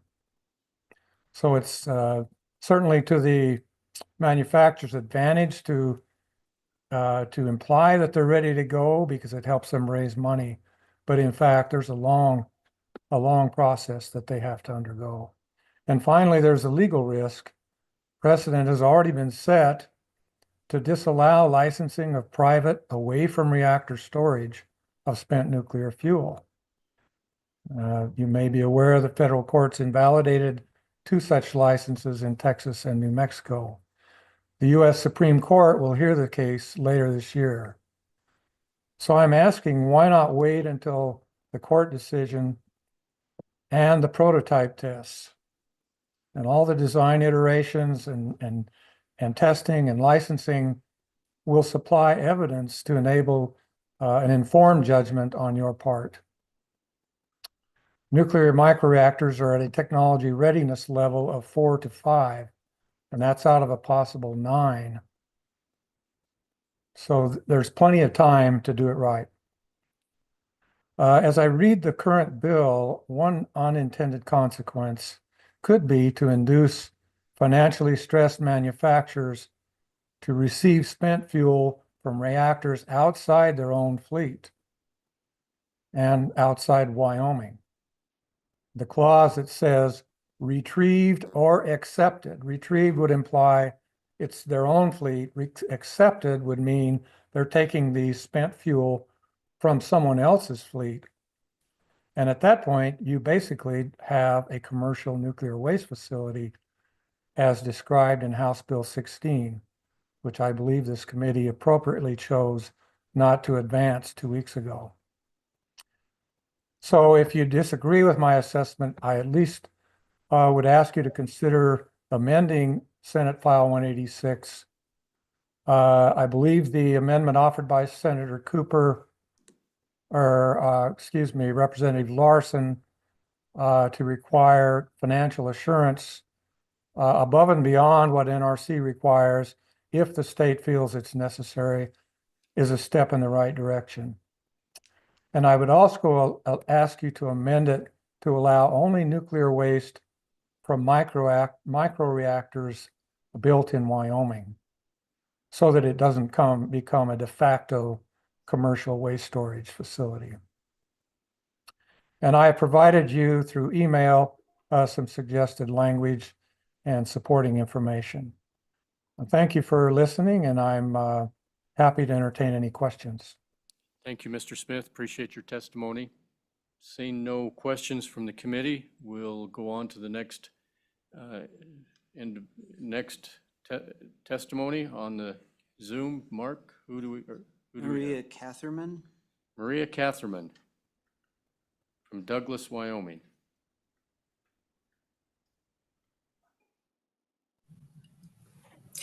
Good morning. I hope you can hear me. Yes, we can hear you. Good. I wish I were in Douglas. I'm in rural Converse County, and my internet does not support enough bandwidth for the video. My name is Maria Catherman, and as I said, I'm in Converse County. I had hoped to be down in Cheyenne and do this in person, but didn't want to face the roads. So I would like to support everything I just heard from Mr. Smith. I think those are the main points that I also feel need to be looked at, because the statute that's being used here is one that specifically prohibits any high-level radioactive waste from being imported into Wyoming for storage from other states. And yet with the amended language that you are looking at today, that intent is nullified. This is not a good way to legislate on such an important issue. I think this is an ideal topic to be taken into the interim and to write new language that is appropriate to what's being considered with these micro reactors, and not just tag it on as amendments to something that was designed to deal with a completely different thing. I think this industry might be a good fit for Wyoming, but as Mr. Smith noticed, this is not something we want to rush. We want to hear from all of Wyoming. I know that Radiant testified they had done meetings in Casper. I don't know how many people attended that. No one in Casper that I've talked to has ever heard of it. So if they're public meetings, we need to be let known what's going on. As written, this change to existing statute could allow any company that manufactures advanced nuclear reactors to operate a temporary storage of spent fuel or other waste from refurbishing processes in Wyoming, no matter where they're built and no matter where they're deployed. There's no language that says only waste from reactors built in Wyoming and deployed in Wyoming can be stored. So the other point I think is obvious to us all. Mr. Winnie referred to things of the Navy, and then we're talking about the Natrium reactor in Kemmerer. Well, I think the pockets are pretty deep for the Navy and for Bill Gates, but we don't even know who the funders of this startup are. We don't know their investment level, and we don't know whether they'll stay in for the many years it's going to take before they actually would see production and possibly profits. There have been so many good questions asked by the committee, Mr. Chairman, and all of you members, and I think that the answers to them have not been as good. And so I think we need some time to this, and I hope you will take that time and defer this to the interim, get some public input, get better expert witnesses about the various questions that you still have and that I still have. And we need to know about Casper. We need to know where are they getting their water? You know, the North Platte River is already oversubscribed, and they usually takes a lot of water for reprocessing and storing. So where they plan to get the water? We don't know what their timeline is. They're not even approved by the Idaho National Lab yet. Their prototype hasn't been tested, and they weren't chosen among the first to have that happen. And when will local people in Casper have a true chance to answer knowing what's being planned? We need those protections that have already been addressed when and if they go bankrupt. Remember, this is a startup, and the bankruptcy level is very high. We also want to be very specific about what subsidies they do expect from Casper, Natrona County, or Wyoming. Land, water permits, etc. We need to have those answers, not just some vague idea about what they said they might do. And we don't even know if Radiant is the best bet for Wyoming in this industry. There are lots of companies doing this. Do we really want to write a whole amendment just to accommodate a startup that hasn't even been passed through the national permitting process? In conclusion, there's many unanswered questions about Radiant and about this proposal. I think we need to take some time because we know how serious the repercussions of getting the language wrong could be. This should not be rushed through the legislature without more serious attention. I do not speak in opposition to this new industry, but it deserves some careful investigation and at the very least an opportunity for public engagement. I strongly suggest that you vote no to this bill and propose the subject be instead taken up during the interim, so that we can move forward in a safe and responsible way toward what might be an important industry for Wyoming in the future. And if we do it quickly and inappropriately, that might poison the public for a good industry for Wyoming in the future. And with that, I would take any questions if you have them. Thank you. All right. Thank you, Ms. Catherman. Appreciate your testimony. Mark? Sean Schaub. Sean Schaub.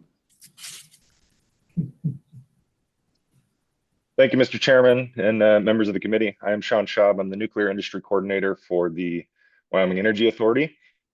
Sorry I can't be there today. I am in, like Director Krieger mentioned, I'm in Salt Lake at a nuclear conference. So yeah, I'm here primarily just to serve as a resource for you all, answer any questions you might have.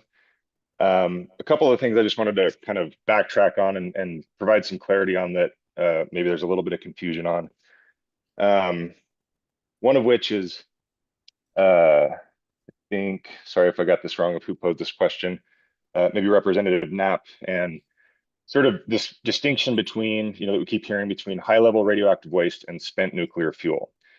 As a matter of definition, spent nuclear fuel is, think of it as a subcategory of high-level radioactive waste. The primary difference in kind of what we're talking about in the form of this material is mostly when you hear of high-level radioactive waste, this dates back to the Manhattan Project and the Cold War era of weapons development in this country. So this is largely between the mid 40s and the early 80s when we were, building up a nuclear weapons stockpile. There was a series of, probably the most famous examples at the Hanford site in Washington State, where they had production reactors running, and this was for the specific intention of irradiating fuel, and then there's a process that essentially uses acids and so forth to separate the plutonium that goes into weapons development. And so that waste stream has a whole long history over there in Hanford that is liquid waste as a result of this chemical processing. That is a much different form from the fuel types that we're talking about. And this is where, in the industry, much of the jokes revolve around, the Simpsons and the green ooze you heard about earlier. So that is a very different situation than this spent fuel. As you've heard, I think here there's a couple different forms. There's our light water reactor fleet that is operating 94 plants in the country today that are producing this material. Those are ceramic fuel pellets that are a very solid and stable form that are in fuel assemblies of zirconium cladding. They come out of the reactor quite physically hot and radioactively hot, where they're stored in fuel pools until they're cool and can be moved to this dry cask storage that we've been talking about. That is a procedure that's been in place for many, many years and has a very strong safety record, dating back that entire time. So just wanted to make that distinction of kind of the weapons industry from the Cold War days and the Manhattan Project and the energy production side of things.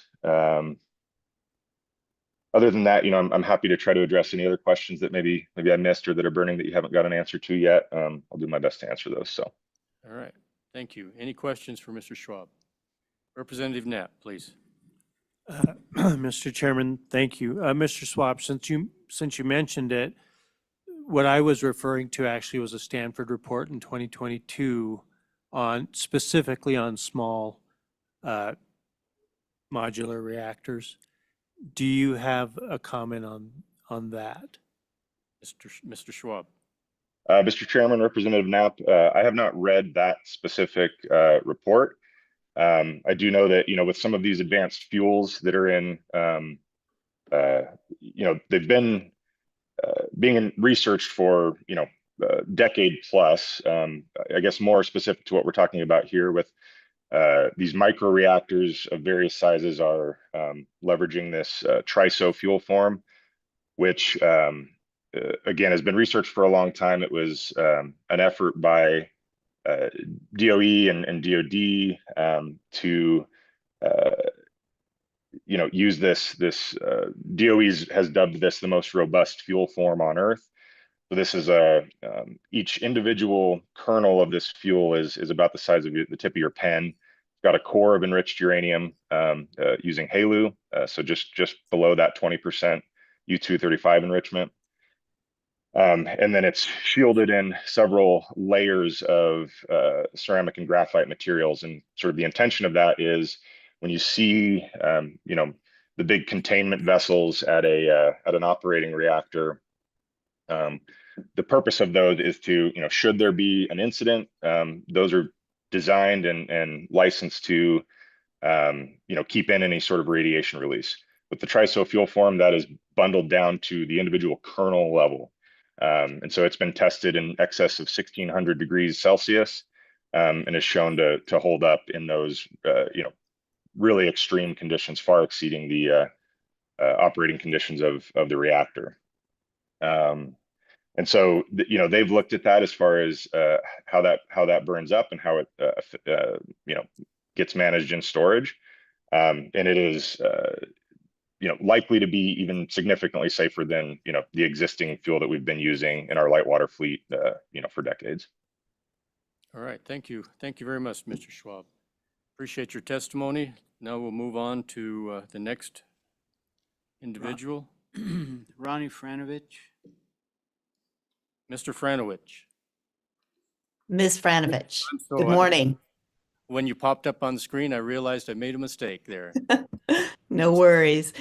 Good morning, Chairman Heiner and committee members. I am Ronnie Franovich, principal for Nuclear Rose Consulting, LLC. I appreciate the opportunity to express my support for SF 0186, which would allow an advanced reactor manufacturing facility sited in Wyoming to temporarily and safely store used fuel and other materials associated with the reactor manufacturing and refurbishment process. In full disclosure, I was retained by Radiant Industries Incorporated in July 2023 to advise them how to navigate the licensing process governed by the U.S. Nuclear Regulatory Commission, or the NRC.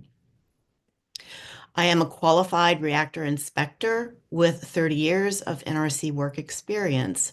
As such, I offer this testimony consisting of 5 major points as an expert witness. Point 1, nuclear energy is safe.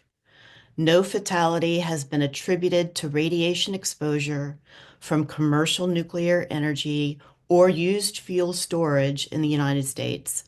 I'm not aware of any leaking casks in which used fuel is stored. These casks are subject to NRC inspection. If a leak were to occur, the NRC would require the license holder to correct it and take measures to prevent recurrence. Point 2, used nuclear fuel storage is safe today. In its draft environmental impact statement, or EIS, for advanced reactors, the NRC recounted its regulatory basis for concluding that 1, the risk associated with used fuel transportation and storage for currently operating reactors is very low. And 2, the environmental impacts are small. Point 3, storage of used fuel from advanced reactors is deemed safe. The NRC evaluated the risks and environmental impacts of future used fuel storage from advanced reactors and considered them to be bounded by the low risk and small impacts of used fuel storage today. Point 4, nuclear energy is versatile, dense, and reliable. In its draft EIS for advanced reactors, the NRC explained the benefits of nuclear energy primarily to provide reliable baseload electrical power to the grid. Advanced reactors may also be used to generate process heat, desalinate water, and conduct testing and research. In addition to these benefits, reactor fuel is extremely dense. This means that small quantities of fuel generate massive energy output and produce far less used fuel relative to other forms of energy. So if your entire life were to be powered by nuclear energy, the fuel would fit into a soda can. Finally, point 5, support for nuclear energy is strong. Last August, the Pew Research Center released a report that showed increasing public support for nuclear energy. The same is true in the U.S. Congress. In 2019, the Nuclear Energy Innovation and Modernization Act was signed into law. Last July, the Accelerating Deployment of Versatile Advanced Nuclear for Clean Energy Act became law. These laws were passed with overwhelming bipartisan support to enable scalable deployment of advanced reactors for the benefit of society. In closing, I appreciate the opportunity to speak on these matters, and I welcome questions. Thank you, Ms. Franovich. Appreciate that. Any questions? Ms. Franovich, the NRC has supremacy, and they will be doing all of the permitting for this Radiant facility. So if this bill does not pass, would the NRC still have the ability to license this facility here in Wyoming with or without this bill? That is a very good question. I believe the NRC would be able to make a finding on the safety of the manufacturing facility and the design of the reactor units. And they could make that assessment even site-specific for a place in Wyoming.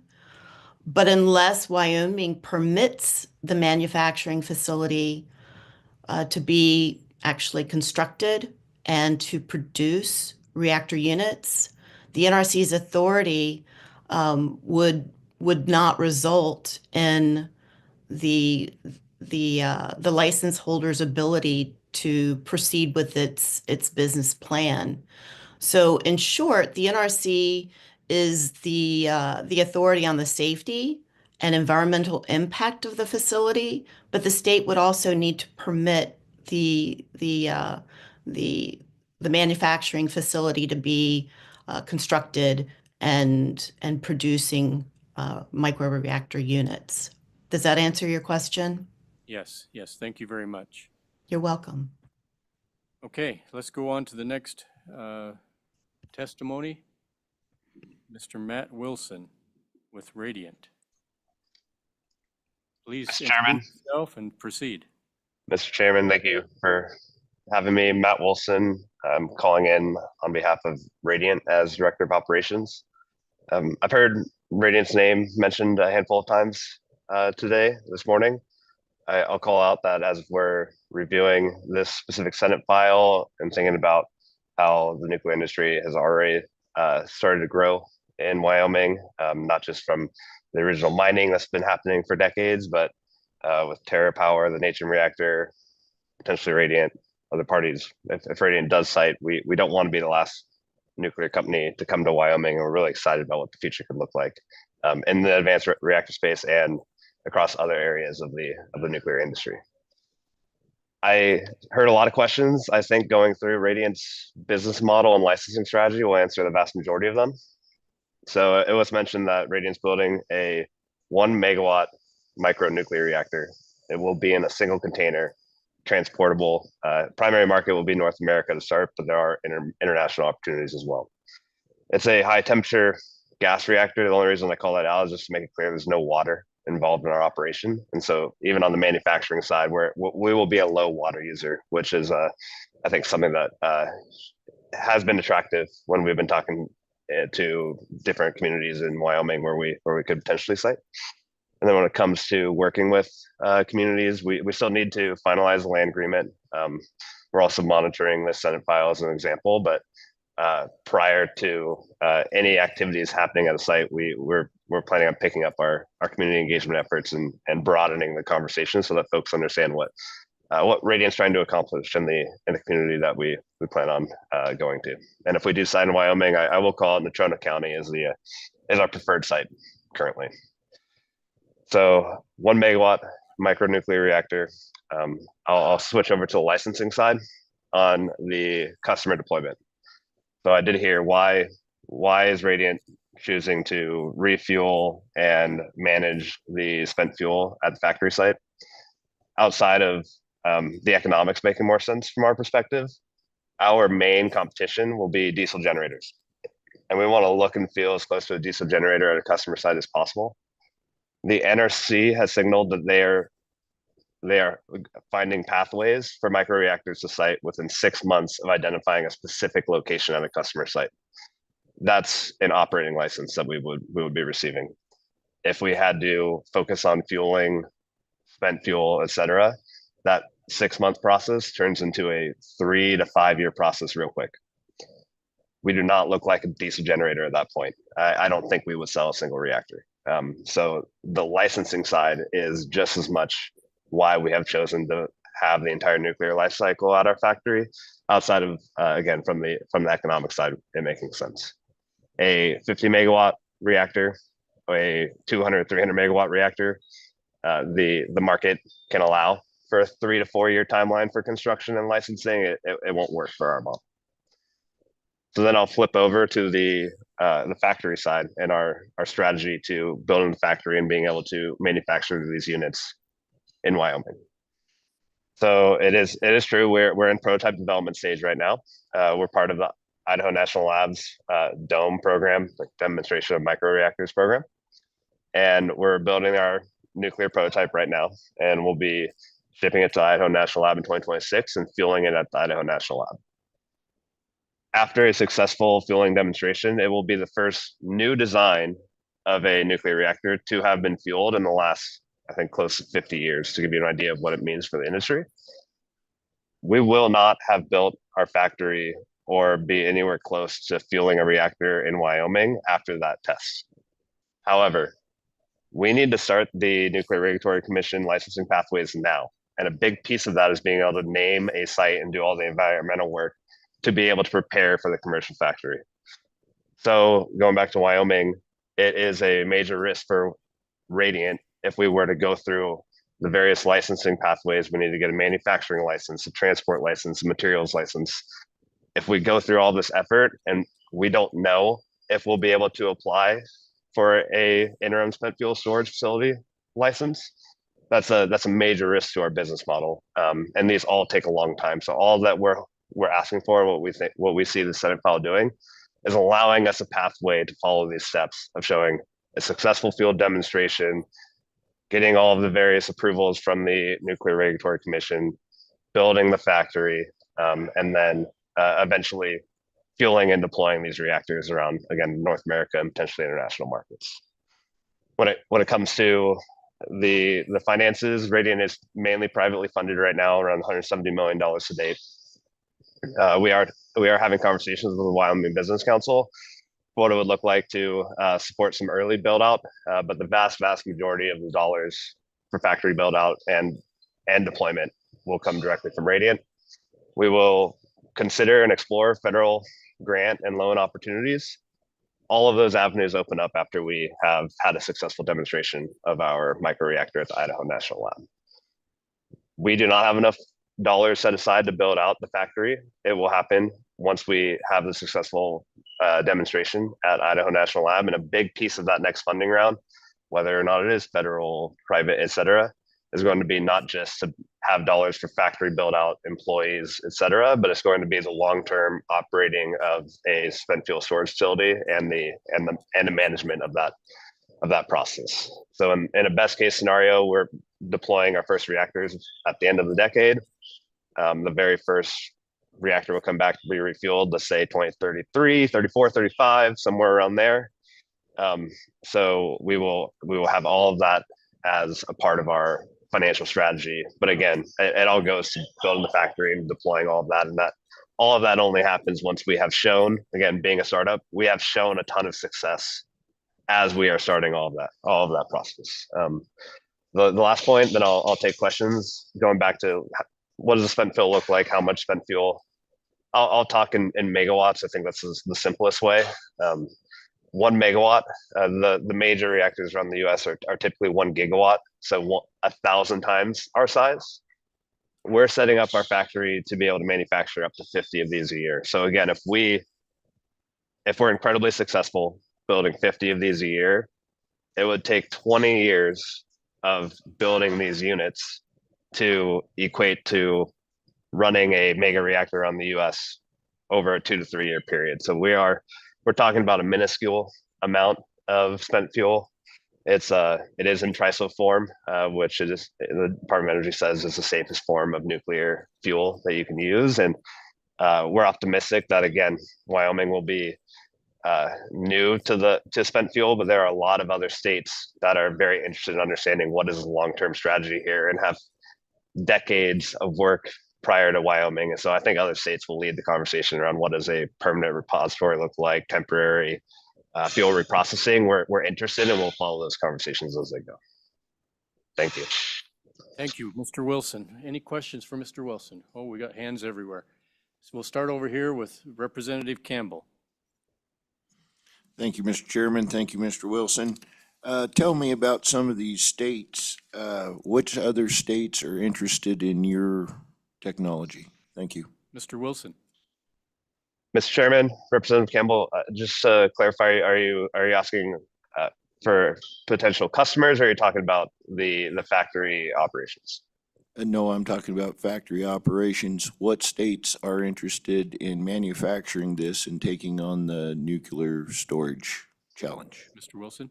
Mr. Chairman, Representative Campbell, we've had conversations with over 10 states, and we looked at over 50 sites at the beginning of this. I'd say we had very serious conversations with 4 states. I can give examples: Tennessee, Texas, Utah. There's others. There's a lot of states interested in attracting new nuclear, advanced nuclear specifically. But we are excited.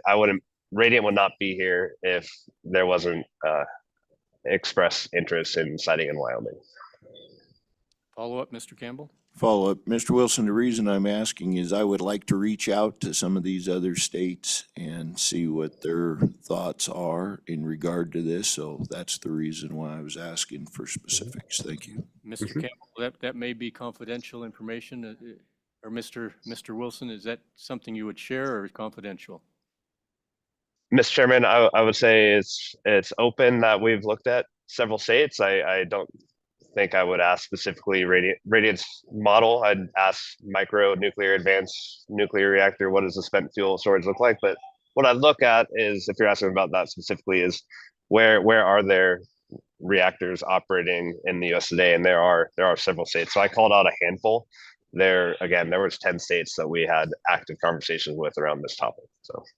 Okay, thank you. Vice Chair Tarver, please.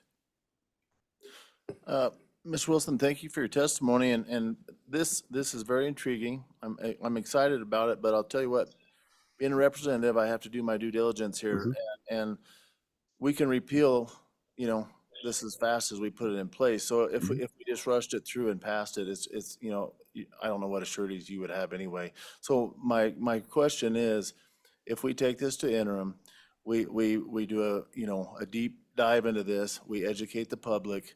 Do you feel that would hinder your process whatsoever if we do a deep dive and get everyone, because I don't have a positive email coming in on this. And I think we have to do a real education for myself especially, and for the people I represent. Would that hinder you if we postpone this and did an interim topic on it?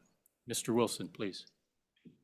Mr. Chairman, Representative Tarver, I think the simplest way to answer that is it would be a risk Radiant would be taking over the next several months. Again, we're actively looking to name a site and purchase the site as soon as possible. And so if we make that decision prior to having a confirmed pathway for a spent fuel storage license in the future, then any capital that we are deploying is at Radiant's risk there if that avenue does not open up. All right, thank you. Mr. Wilson, I see that you've got a nice big facility right there. I don't know if this is where you're building the prototype, but why not California where you already have location? Why Wyoming? I'll go back to how the nuclear industry is growing in Wyoming. So if you look at California over the last 10 years, what has California been doing? They have been shutting down their nuclear reactors. They haven't been opening up new ones. And so I wouldn't say it's the most embracing of new nuclear. And so while we're here manufacturing our reactor, again, we're not even fueling our reactor here. We are partnering with the Idaho National Lab. So I can share that California was not on our short list as we started our factory search. All right, I'm pleased to hear that, actually. But what's the size of Radiant? What's the market share of Radiant as a company? So we're around 70 employees right now. By the time we turn on a reactor at Idaho National Lab, we should be well over 100. I mentioned $170 million in funding to date. When it comes to the market for what our reactors could service, I'll go back to the diesel generator market. Now, I don't think we're going to take over the entire diesel generator market, but where we're going to be most competitive is going to be where it's the most challenging to continuously get diesel supply chain to a specific area. So that's why the remote opportunities open up very early for us. And then there's a lot of interest on the military side as well.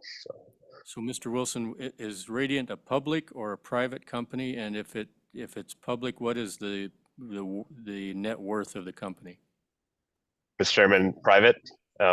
So zero revenue to date. It's all private funding. And again, what opens up the opportunities is once we fuel the reactor, we expect to be the first advanced microreactor to have fuel demonstration. And then from there, we hope to be the first microreactor to commercially sell to North America and other markets. All right. Thank you very much for your testimony. Representative Lawley has another question, Mr. Wilson. Thank you, Mr. Chairman. Mr. Wilson, you talked about the pathway and the timing of why you needed it, and that was really helpful to know that and understand that this isn't necessarily being rushed or is kind of not relevant, but it fits into a larger pathway of the process with the Nuclear Regulatory Commission. My question is, have other states already passed some laws to address these issues and create that pathway? Mr. Wilson? Mr. Chairman, Representative, yes, there are more straightforward pathways in other states, and I'll go back to legacy nuclear states that we aren't needing to have this conversation. And so I would say this is fairly unique to Wyoming and the states that we are still considering. All right. Chairman Knapp has a question, Mr. Wilson. Thank you, Mr. Chairman. So I'm curious, in your business model, since you've been talking to other states, how much does it factor in of any grants federally, number one, and then working with the Wyoming Business Council or in initial talks that you have had, how much of that is weighing in on your business model for grants? Mr. Wilson? Mr. Chairman, Representative, it is very low on our scorecard. I'd say the top two factors for Radiant are the early environmental work that we have done on the sites that we prefer to make sure that it'll fit in the 2-year NEPA assessment process that we'll have to follow with NRC, going back to how long these timelines are. And then the other one is community acceptance. And again, Radiant has a lot of work to do here in Wyoming. There are communities that are more familiar with nuclear. We're excited to be a larger part of the community and help share what Radiant is planning to bring to the area. I'd say what interests us in Wyoming specifically is just the legacy energy industry. And we don't think it's going to be a large ask to help educate what we're trying to accomplish. And we do expect that folks will be receptive as we get more and more out into the community, which is a major focus of Radiant over the coming months. All right, thank you. Follow up, Representative Knapp, follow up. Yes, Mr. Chairman, thank you. I just had one more. Do you have a comment on the Nuclear Voyager project, the NuScale project that failed in Idaho from Utah? Basically, I realize it's a different model, it's a different business model, but do you just have any comment on that? Mr. Wilson? Mr. Chairman, Representative, I don't have comment directly on that project. What I will share of why I think Radiant has been successful to date is our focus on iterative hardware and getting to Idaho National Lab as fast as possible. And so I think you can see behind me, there's a pressure vessel in the background that kind of looks like it's gold or bronze now because it's well used. So we are not just building a paper reactor. We are building several different prototypes to show how different portions of our reactor will work. And we are gaining experience, gaining data. So unlike a lot of nuclear where the first time you turn on the reactors in the commercial version, we are doing a ton of iterative work. And so by the time we actually are building our reactor in Wyoming, we will have fueled one at Idaho National Lab. We have shown confidence that we can do this well. Okay. Thank you, Mr. Wilson. Appreciate your remote testimony and all the information that you've shared with us. Anyone else online, Mark? That's completes our public testimony then. We will close public testimony on this bill. Members, what's your pleasure? Moved by Representative Lawley, seconded by Representative Larson. Let's go through the bill one page at a time then, or would you rather do line by line? Okay, page number 1. Any changes or comments on page number 1? Page number 2? Page number 3. Representative Larson. Thank you, Mr. Chairman. I know we have this proposed amendment from Representative Lloyd Larson. The amendments start on page 3, but if it's appropriate, I can move the entire amendment at this time. I'd like to move the proposed amendment that makes the changes on page 3, line 18, after will be, delete balance of line. Page 3, line 19, for the storage, delete storage. Page 5, line 12, delete period and insert semicolon. Page 5, after line 12, insert the following and renumber as necessary. Romanet 3, that the person has demonstrated proof of financial assurance required by the United States Nuclear Regulatory Commission. The department may require additional financial assurance for the decommissioning of the installation to the extent that it is not demonstrated by the financial assurance required by the United States Nuclear Regulatory Commission. Do we have a second? Seconded by Representative Lawley. Any discussion on this proposed amendment? Representative Weber. Discussion.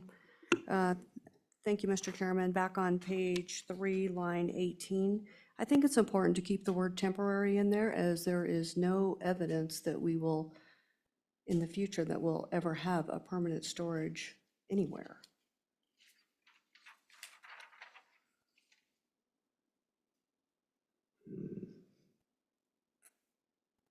Okay, so Representative Weber, you're proposing that line say an acknowledgement in writing that the installation will be temporary for the storage of only spent nuclear fuel. Yes. Is that correct? Correct. Okay. Is that a friendly amendment to the amendment? I would see that as friendly. Okay, I would see that as friendly as well. I would say so. And I got a nod from the good Representative Lloyd Larson as well. So. Okay. Is that okay? All right, members, without any further discussion, we're voting on the amendment as proposed by Representative J.T. Larson and amended by Representative Weber. All those in favor signify by saying aye. Aye. Any opposed? All right, that amendment is passed. Any others on page 3? Any other discussion? Page 4. Page 5. Page 6. Page 7. Page 8. Page 9. And finally, page 10. Any discussion on the bill? Representative Vice Chair Tarver. Mr. Chairman and Senator and Representative, thank you for this bill, and I'm gonna have to be a no on it, and I apologize for that in advance.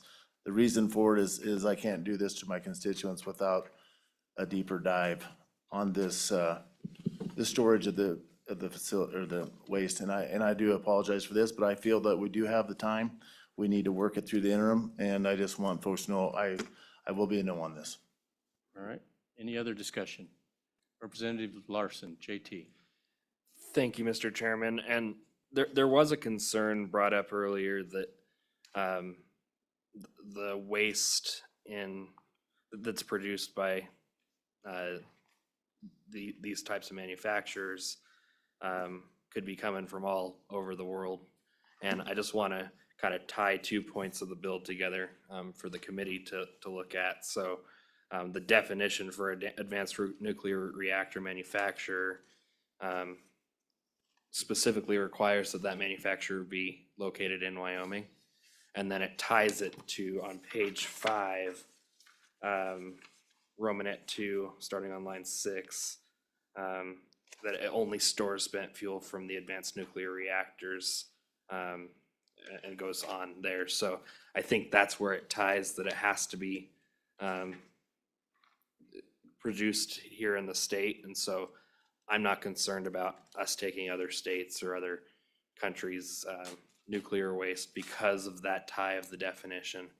And I'd also like to say that I would encourage an aye vote on this bill at this point, and continue to work it through the process, give the larger body, 62 representatives, an opportunity to have this discussion on a greater level, because the 9 of us or the 8 of us that are in here right now are just going to be able to put our opinion on this bill. And I think that it's important that we allow the greater body to have a discussion on it. So I encourage an aye vote to get it through to committee of the whole.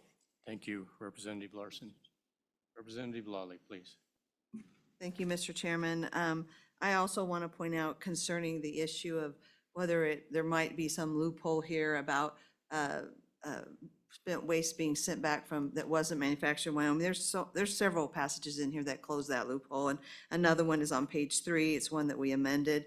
Romanet 3 on line 16, again, specifically relates back to manufactured by the advanced nuclear manufacturer, which is defined in the bill as being a Wyoming manufacturer. So the definitions themselves close the loophole a couple of different times. So with all due respect, I think it's really important to read a bill, and definitions matter. And sometimes we can take our common understanding rather than the actual definition from the bill. So I do think that argument really, the bill is not structured that way, that it leaves that kind of a loophole. It's very clear that that's what's happening here in a number of ways. And I too would urge an aye vote. I think the representative from Radiant gave a very good explanation of this long process with the Nuclear Regulatory Commission and why, where they are in that process now, and wanting to start it, it's important they have a regulatory pathway. Other states have provided it. They'd like to be in Wyoming. I've heard the word rushed a couple times here, but I don't think this issue has been rushed. Some of us have been on this committee a while, and we've heard lots of updates, and we've been given information. Some of us have been to Idaho National Laboratories. And so the idea that this bill is rushed, these ideas are rushed, that's just, to me, not a correct assessment of the situation. But there are reasons that this piece not being in place could impair Wyoming's ability to be competitive in this area. And I too would say, I would urge an aye vote, if nothing more, then let's let all of our representatives decide. This did pass the Senate, and I do think it is entitled to an airing for the entire House to decide what our policy is going to be and why, and we can all advocate our various positions on the floor with our colleagues. So again, with that, I just urge an aye vote. All right, thank you. Representative Knapp. Similar to Vice Chairman Tarver, I'm going to be a no on this, just from the standpoint of all I've received is constituents that are very fearful. And the reason they're fearful is because the questions haven't been answered. The questions haven't been answered for 50 years. It's about due diligence, like Representative Tarver said, and about unforeseen circumstances for me. What are we trading off for? We're chasing a dollar is what we're doing with this. We're looking at a new industry for Wyoming, and I understand that, and that's important. But we need to do our due diligence when we do that, both from the terms of viability of these companies, because if these companies do go bankrupt, the nuclear waste doesn't follow with them, it stays here. And so whether it's dry casting, you know, I hate to say it's a young industry, but those dry casts are about 40 to 50 years old in testing, and they are leaking. Some of them were thin casting, they've moved to thick casting, but the point is, the Regulatory Commission makes the deal with the industry, and when something happens, it's not left up to those two to figure out what's gonna go wrong, it's the state that they're in.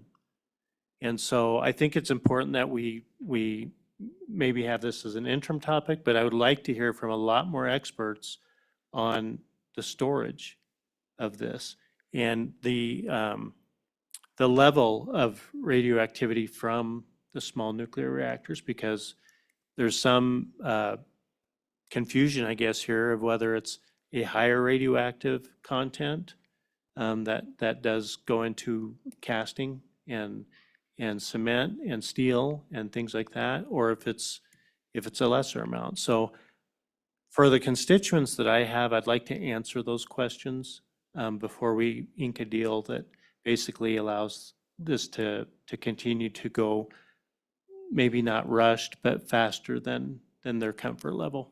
Thank you. Thank you, Representative. Representative Schmidt.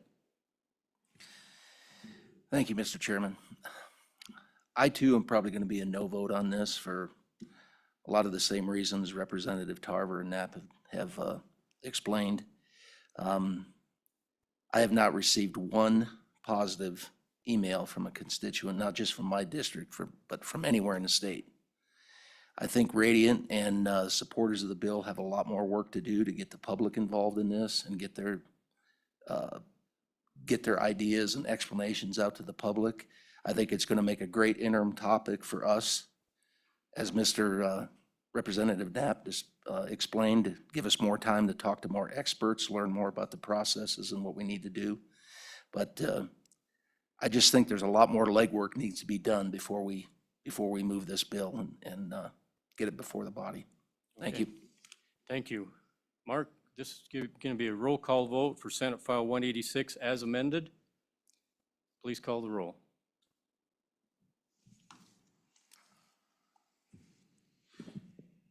Representative Campbell, No.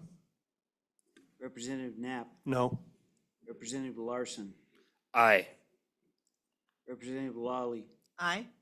Representative Riggins, Excused? Representative Schmidt, No. Representative Tarver, No. Representative Weber, No. Chairman Heiner. Aye.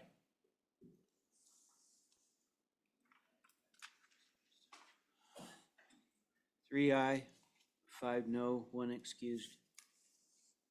All right, members, by your vote, we have failed to pass Senate File 186. We will conclude the meeting and adjourn until Wednesday. Thank you.